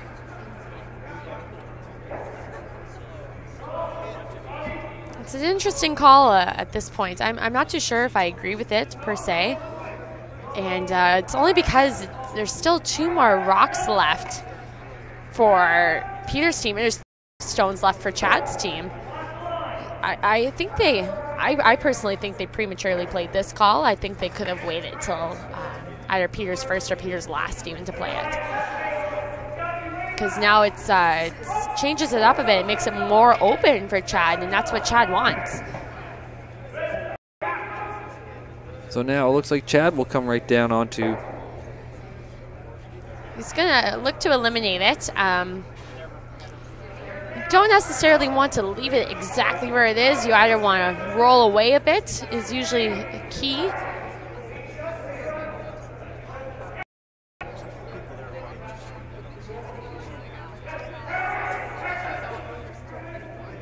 Gets the hit and a little roll, but not much. Yeah, and that's a good spot. I mean, you don't want to roll too far that you're leaving the draw, but you're making it tougher for Peter. I think now is the time that you would have played this shot. It's very interesting that he didn't play the guard, but either way, you get your steal one way or the other. So there's never really a right or a wrong shot. You just oftentimes have to just make all your shots. So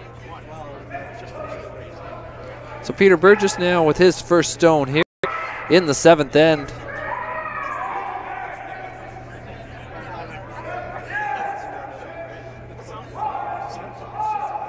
Just Robby McLean keeping it clean. They look to get the hit and a little roll towards the center, and they will. Too far though.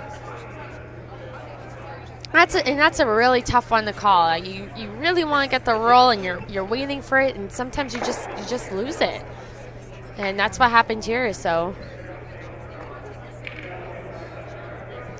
it's an interesting situation now for Chad Stevens' team, only because they have their blue stone in there. That yellow stone is essentially frozen to that blue stone, so you can't eliminate it. So Paul's gonna still have a tough shot here, but he's definitely gonna want to be sitting second shot and hopefully putting in a spot for himself where Peter's gonna put a little pressure on Peter to make his last one.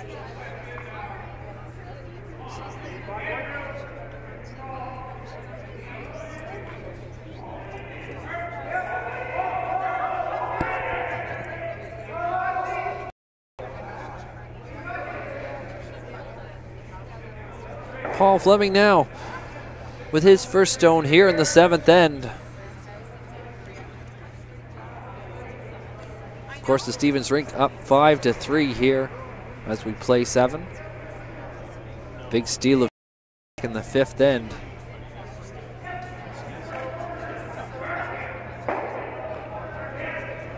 Sweepers dragging this one as far as they can. And they'll place that one on the button right at the tee line. So it's going to leave the hit and roll here again for Peter. It's definitely a good spot though. And that's because, I mean, Peter can't play the freeze on top of it. And he needs to be careful where he rolls this, because he can roll into a spot that will make it a very easy run back for Paul. So he'll be, I think, looking to roll about half under and just show about half of it.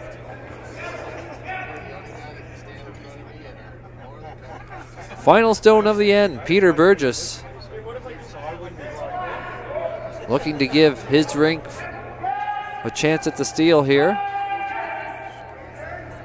Robby McLean on this one, trying to hold its line. Gets the hit, and again will roll a little bit farther than they wanted. So now, draw for 2. It almost looked like Peter had a little bit less weight on that one, so because of that, it just curled a bit more. And unfortunately for them, they are leaving it open for 2 now for Chad. So this is a huge point for Chad's team to take 2 in the 7th and to go up 4.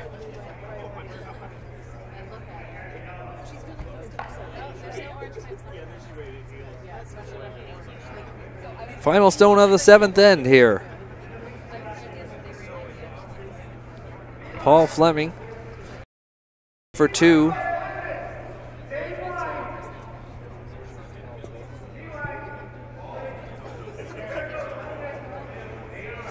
Needs to be full 8 foot and better.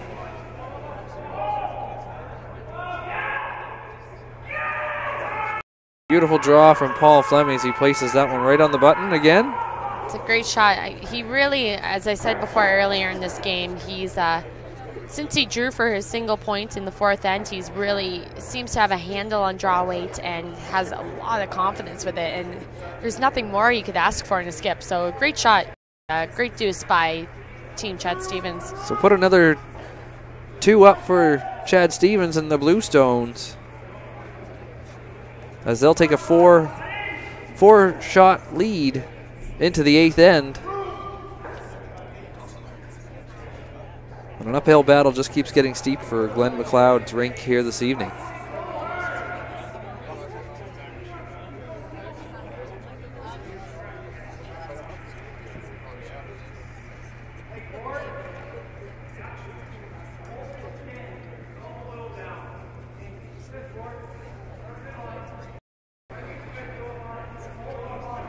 We get set here. We'll just take another moment here to thank the sponsors that make this event possible. Of course, the East Coast Credit Union for the East Coast Credit Union Tankard. As well, too, we'll have action for the Women's Scotty Tournament of Hearts. Tim Hortons and Deloitte are major contributors to this event every year.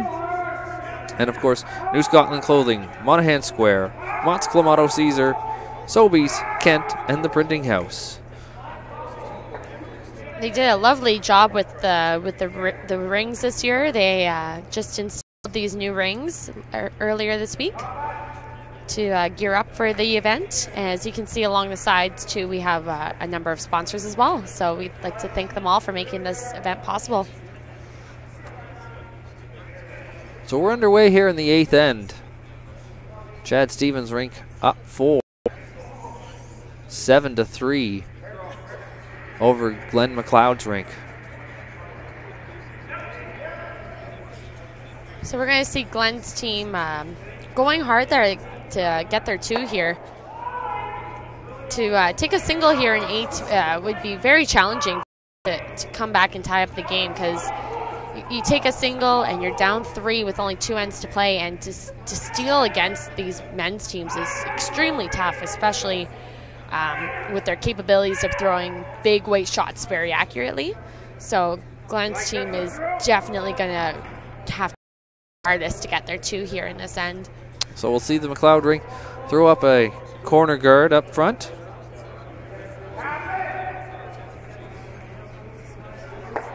Robby McLean with that corner guard. Now we have Kelly Mittelstadt with his 2nd shot here in the 8th end.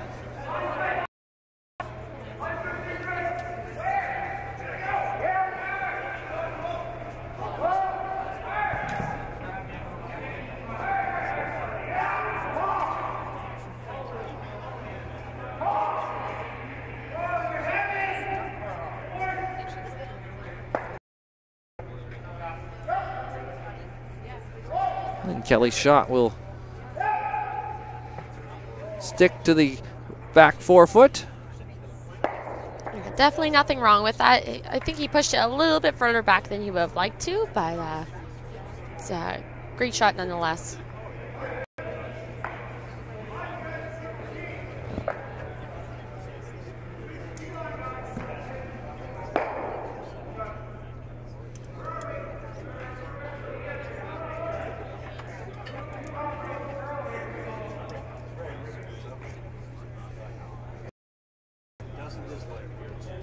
And they'll split with another guard on the opposite side of the house for Team MacLeod.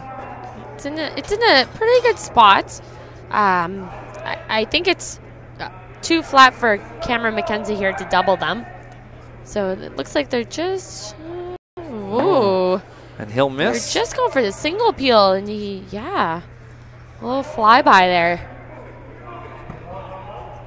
It's pretty unusual. You don't see these guys miss shots like that, particularly Cameron McKenzie's quite a seasoned curler himself. He's 24, and he's been competing at the men's level now for, I believe, 3 or 4 years. He's played with Chad since he played with Rob Harris in his first year of juniors, but since then has been playing with Chad for the past 3 years.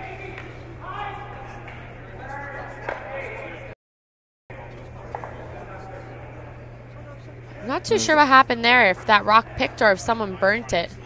Just by the fact that they took it out of play right away, I would say somebody must have burnt it, because if it would have picked something, you'd wait until it actually hit the boards. Yeah, a couple picks. Picks are interesting. Sometimes you'll get picks that completely halt the rock.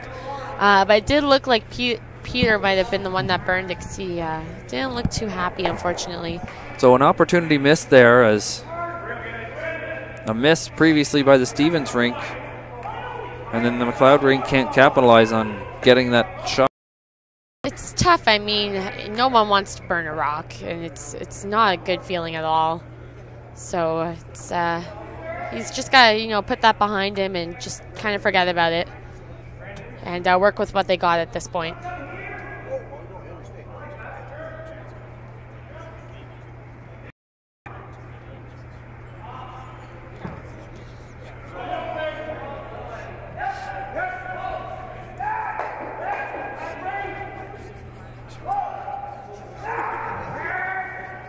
Tyler Gamble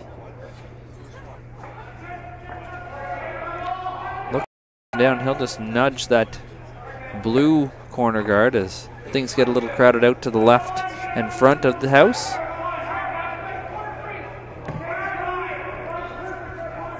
Yeah, I'm not sure if that one was maybe a little bit light or maybe not enough ice. It's hard to say. Oftentimes around say the 6th or 7th or 8th end, sometimes ice conditions change, so the ice will start slowing down a bit because they've been playing on it for a while, and that in turn can affect how much a rock is curling. It'll be interesting to hear if from out on the ice, if we can hear the guys talking about ice changes, because oftentimes we see that happen towards the latter end of a game, and that's usually you see it's challenging for both teams to figure that out and stay on top of it, and it makes the game that much more interesting.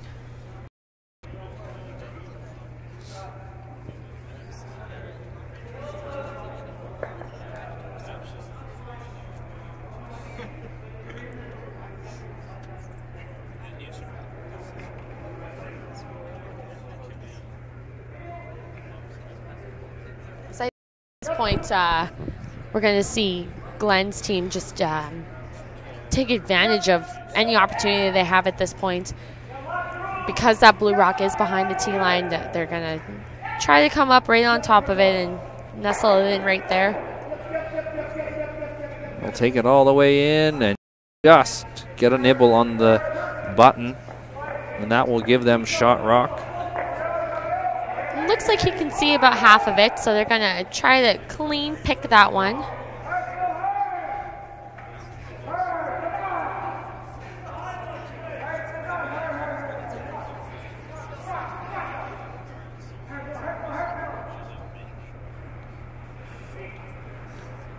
Heavy weight here from Chad Stevens. He looks to just tick that yellow stone out. Does so and loses his shooter, but keeps his blue stones in the house.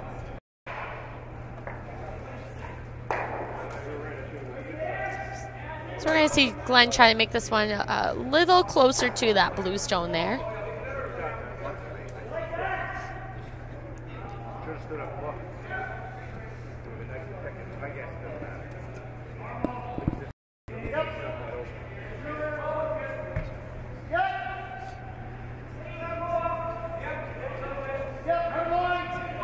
Hear the calling for hard for the line as this one breaks in.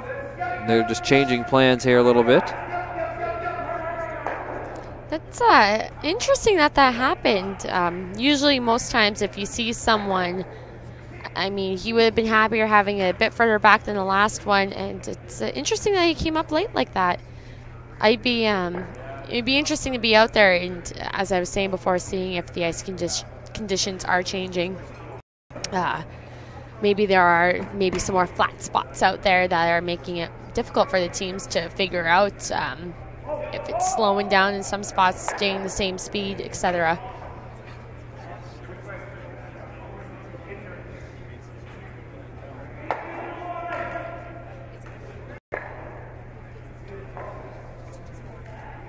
We'll see Paul Flemming head down for the skip stones.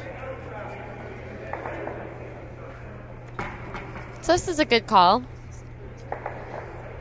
Just to get rid of the Yellowstone and to at least make it easier for them to eliminate any Yellowstones for the duration of the end.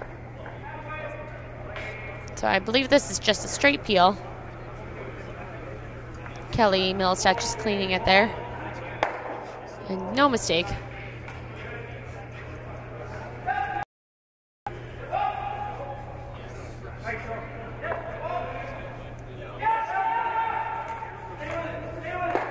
Glen MacLeod's rink running out of stones here in the 8th end to try and pick up some points. Obviously, as mentioned, would not necessarily be totally satisfied with just picking up a single here as they're behind 7-3.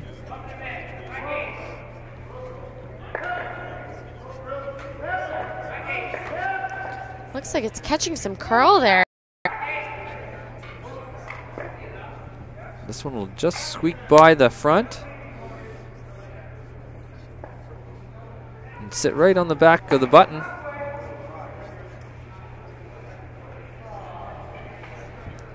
Just over curled a bit on them there. It's hard to say whether or not sweeping would have helped it at that point. By no means is this run back a gimme.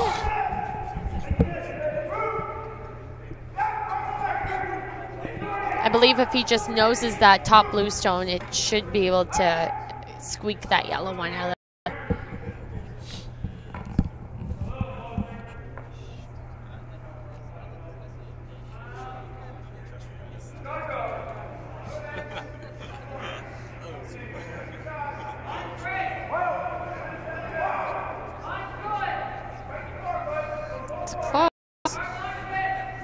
Looking for the run back, takeout.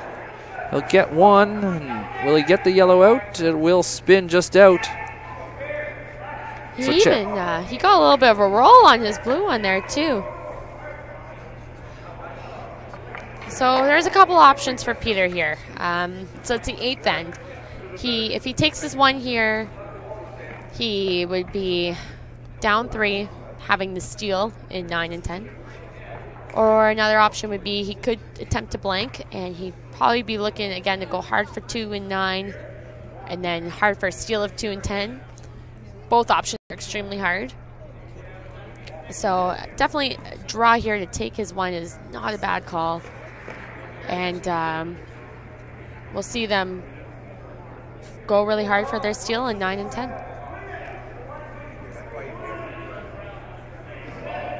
So final shot of the end for Peter Flemming.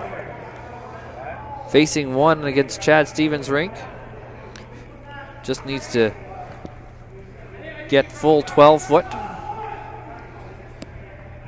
And we'll do that easily. So 1 for yellow. MacLeod's rink inches their way back a little bit closer, but they give up the hammer as we'll head to 9.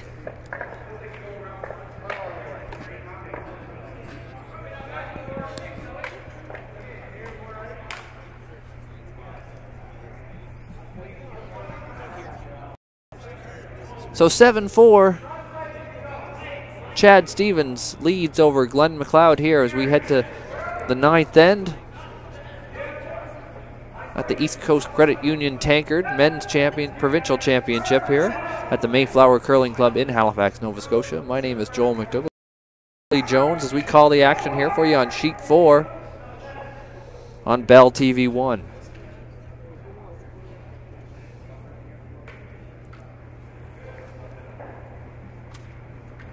And Robby McLean will get things started off for us here. And Team MacLeod.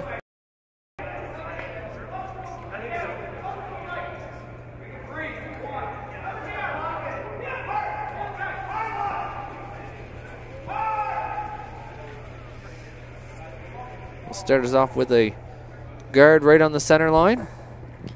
So Glen's team here is full out trying to get a steal.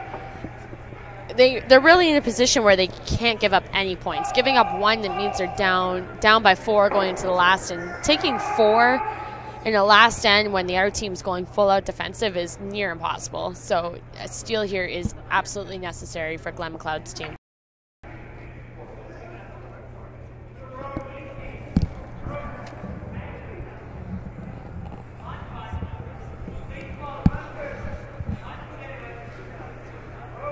And Kelly Mittelstadt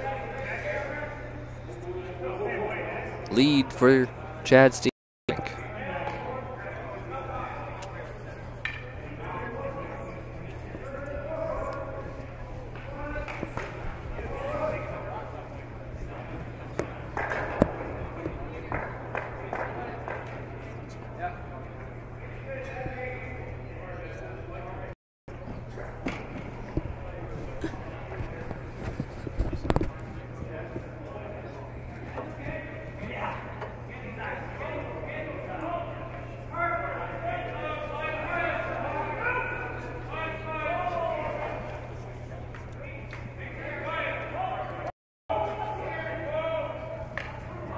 So both rinks here trying to get themselves off to a better start here.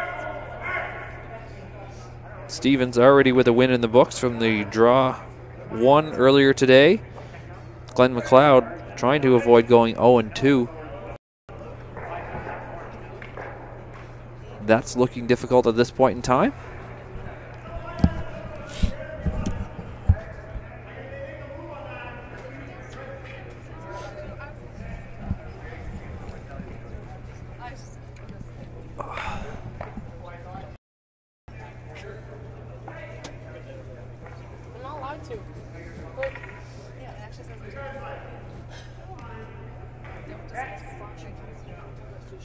Tyler Gamble here for Team MacLeod.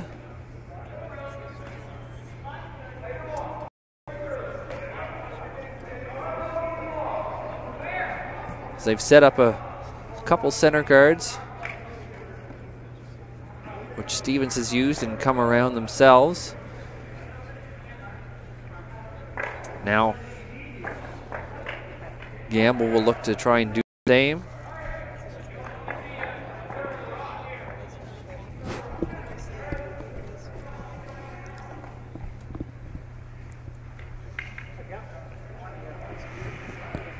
So although he came up late, I mean, it's still in front. It's still a rock that can be used.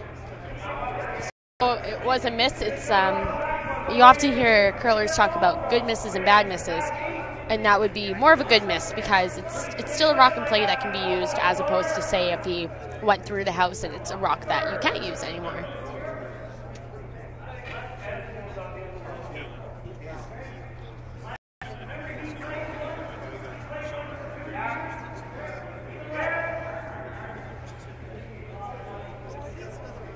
Heavy weight here for Cameron McKenzie as he tries to clean up the front will take out those two front guards. That was an awesome shot. Cameron, aside from his one flash there, has been having an awesome game. Been making some great peels, some great draws.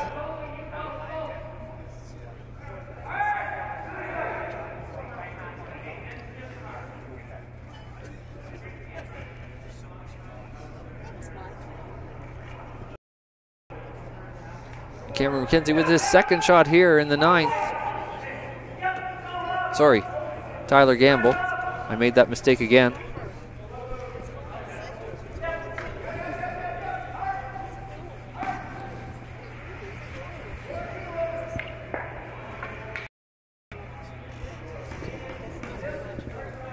And he'll place another one out in front for the MacLeod rink.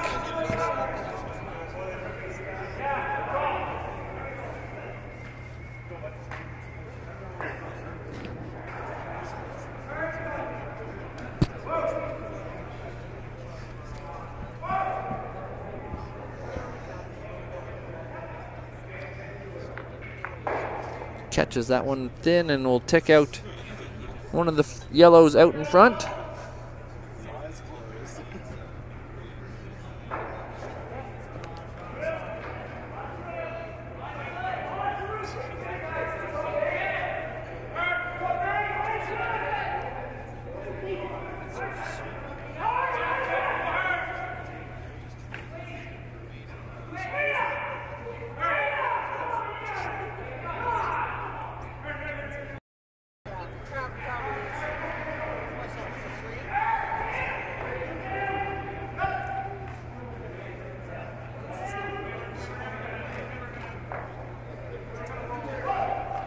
Now Glen MacLeod with his first here in the 9th end. Looking to find a way back into this. Down by 3 as they play the 9th.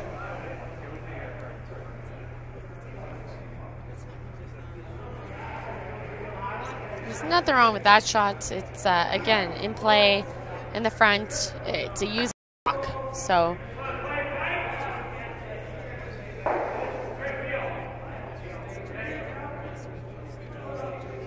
It looks like they've opted to play the straight peel. Both great calls. With the straight peel, it's a more conservative call. If you play a bit tight, you do risk leaving your own stone in front, and that could be a rock that could be used by the MacLeod rink. So straight peel.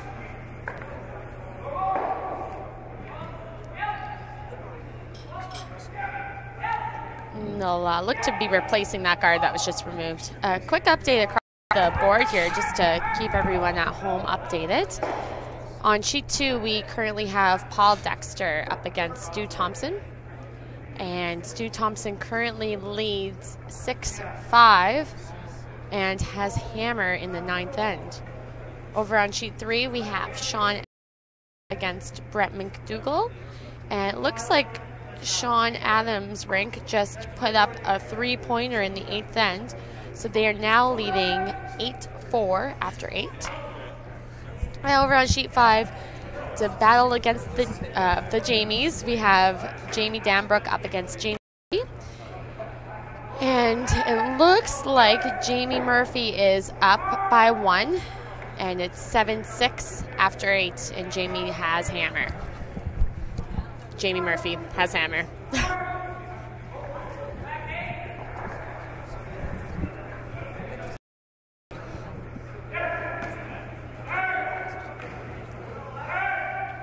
Really try and keep this one straight here.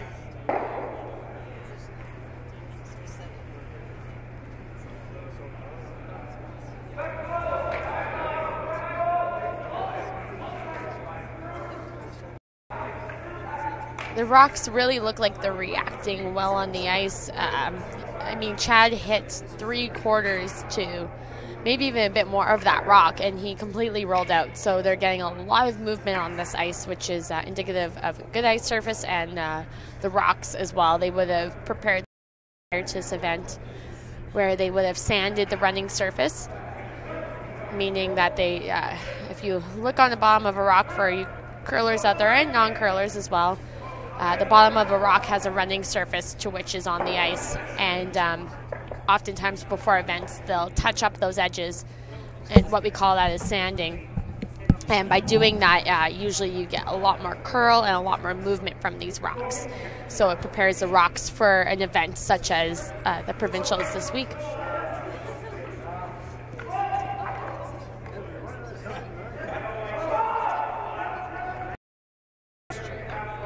So a little discussion going on here between Chad Stevens and Paul Flemming about exactly how they want to attack this situation.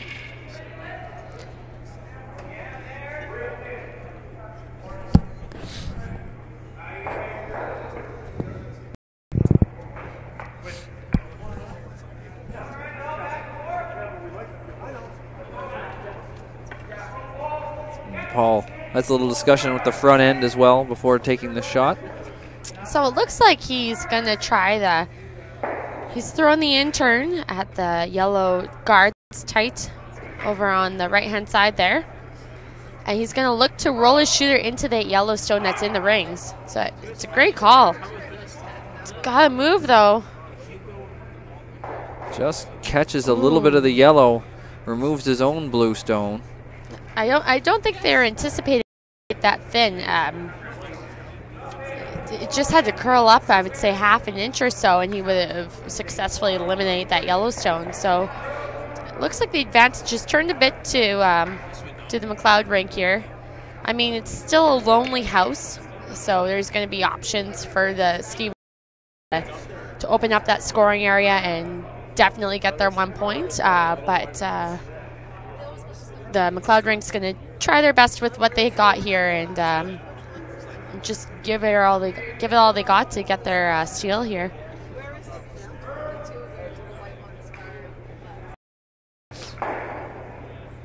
So Peter Flemming with the final stone for the MacLeod rink here in end number 9.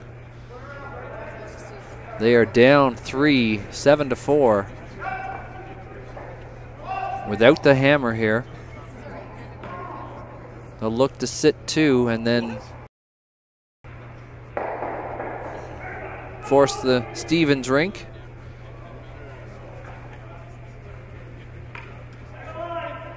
Into drawing for their 1. Made slightly more difficult by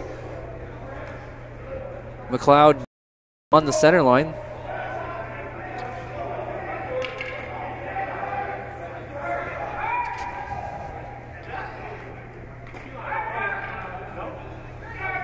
So he'll just be trying to find the forfeit area here to get his 1 point. So it's a big shot here. It could almost be the game. So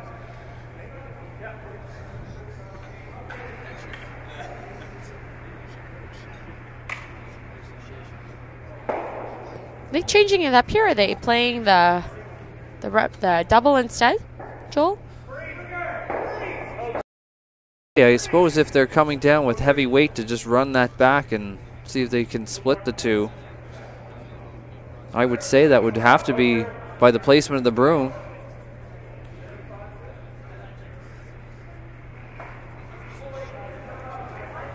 Or even just to force into 1 and have the hammer coming home up. No, it would be the hammer coming home up 2. Get the straight back. And they'll concede 1. And do you know what? I think that's it's more of a comfort shot at that point. If he misses that draw, he gives up a steal 2, and it's a 1 point spread. Whereas this, you play the double. If you get the double, that's awesome. He only gave up 1. The MacLeod rink's really gonna have to work hard to steal 2. So I think it was a good call. They definitely played the scoreboard. For yellow, Team MacLeod here as we'll come home in the 10th. Chad Stevens' rink will be up 2 with the hammer though. So sitting in a good position. As you mentioned, they chose this position to be in coming home in the 10th. And a tough task as they try and steal 2 to keep this game alive.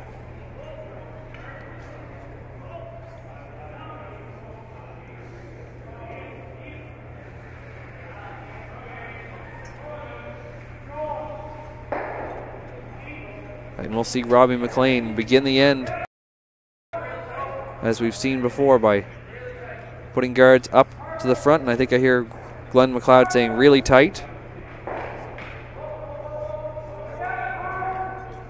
And that'll be done. Nice shot by Robby McLean.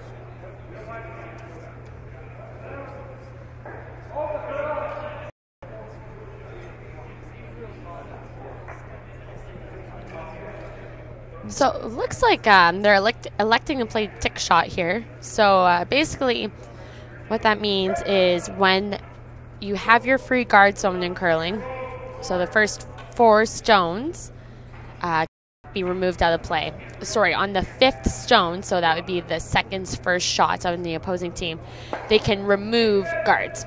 However, with the lead stones, you cannot remove them. So as you just saw here, that wasn't a pretty good shot. You can move the rocks around. You can't when they're out in front of the rings, but you can't remove them out of play. Had that yellow stone gone out of play, it would have been reset where that yellow stone would have been put back where it belonged, and the blue stone would have been removed. So it's a good shot by Kelly Mittelstadt. I mean, the blue a little bit in front, but it's not fully on the center line, and that's mainly what Team Stevens is looking for. So Robby McLean will try again.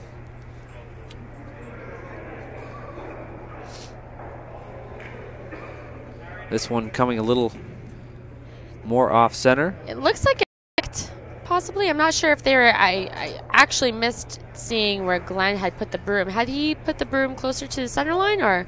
I didn't see myself, actually.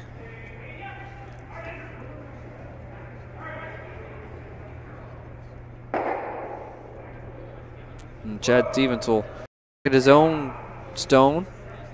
So as part of the 4 rock rule, you can hit your own stones out from the front, which is definitely allowed.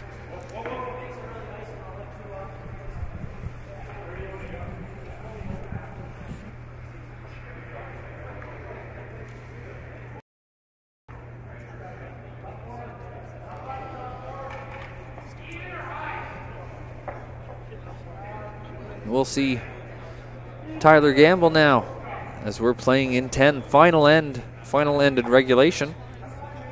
Unless Glen Campbell can find a way to steal a deuce and one to an extra end.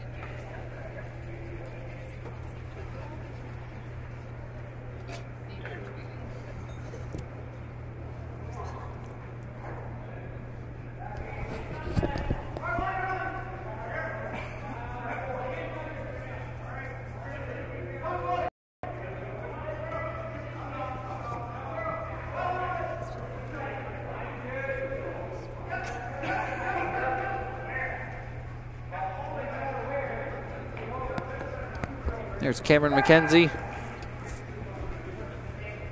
His first stone. He'll go after one of the yellow corner guards and he'll remove that. He rolled to the center there, and it's definitely not what he wanted.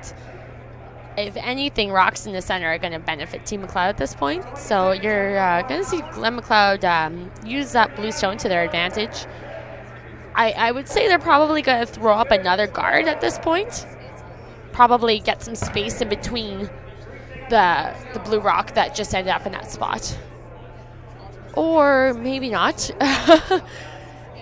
There's also another yellow guard that's over on the left-hand side, which you can do almost the same thing. You can play it high, and you can use that rock to your advantage as well, whether or not you use it as guards, or you can come around that rock as well, which it looks like that's what he's doing. It's almost a little bit of reverse of what you normally see when teams are stealing. You usually see them playing towards the center, but when there's other guards in other places, you want to use those rocks, and sometimes if you just change it up a bit, it can work out for your advantage.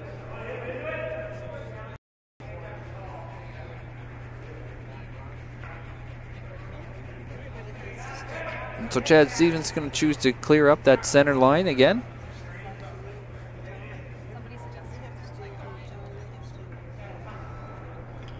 Cameron McKenzie with his second shot. And he removed the stone that he left there previously.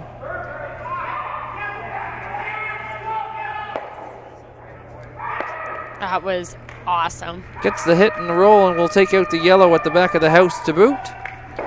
It's almost a double, yeah, exactly. It's a double whammy. You peel the guard and you get rid of the rock in the house too. It's an awesome shot.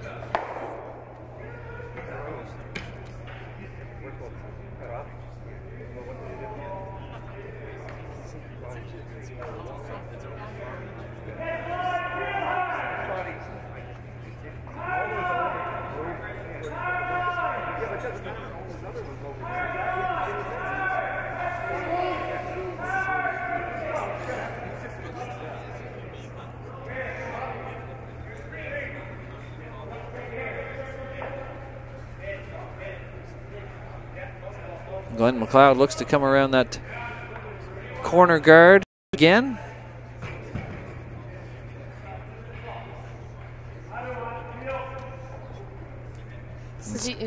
Just saw Paul Notion there. Yeah, they're going for the rock in the house, but if you get the peel, that's fine too. Again, going back to that bad miss situation where you want to ensure that you're getting something out of your shots no matter what.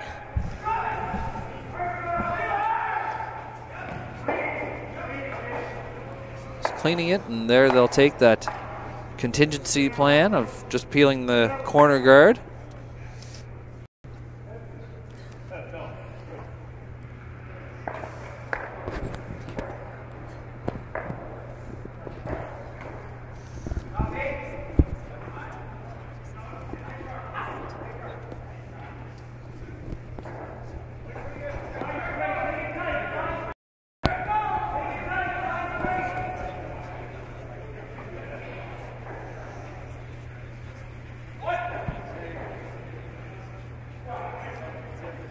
So they'll be looking to replace the guard here and cover up their stone that's in the house right now.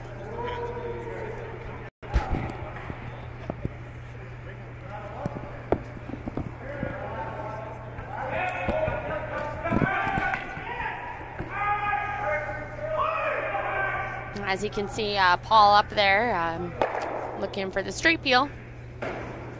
Just keep things nice and open so that Paul has a shot on his last. So another peel from Chad Stevens as his rink is up by 2 here in the 10th end. They lead 7-5 over Glen MacLeod's rink.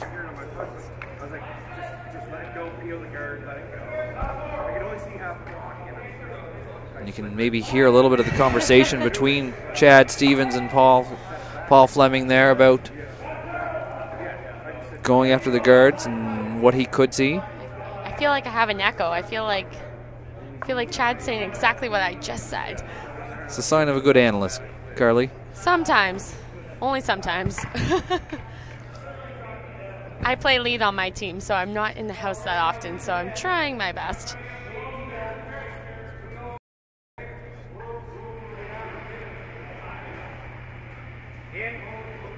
So another corner guard set up by the MacLeod rink as Peter Burgess puts his first stone out to the wing.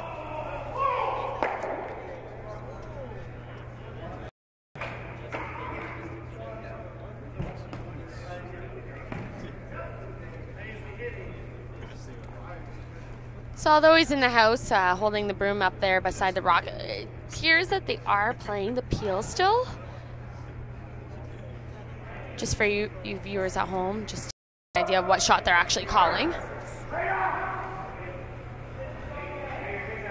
Calling right off. So they'll tick out the guard, the peel. So Peter's going to have to go in the house with this one. He's going to have to, put it in a spot where he can just hope that Paul somehow misses contact.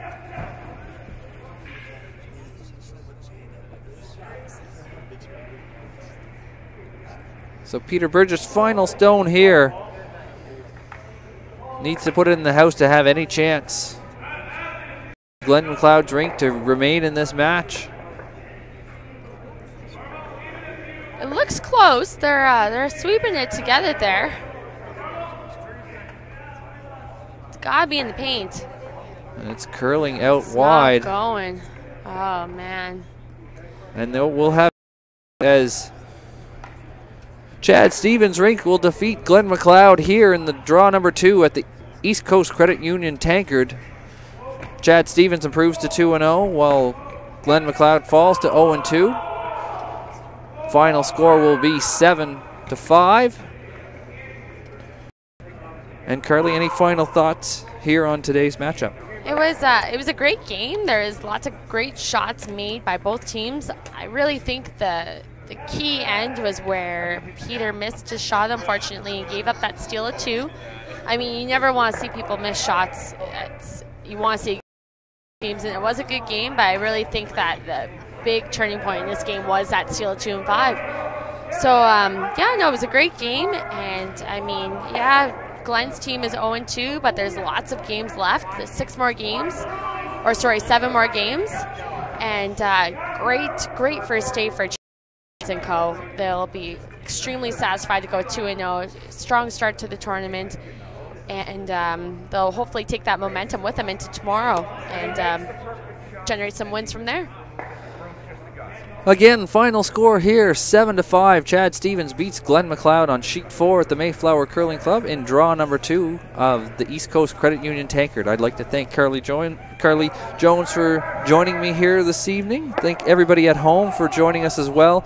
Stay tuned. The match is still underway over on sheet 3. You can catch that on Bell TV1 as well, and you can catch all the action from the Scotties and the all week here on TV1 or at the Mayflower Curling Club. My name is Joel McDougall. Have a great evening. We'll catch you later on in the week.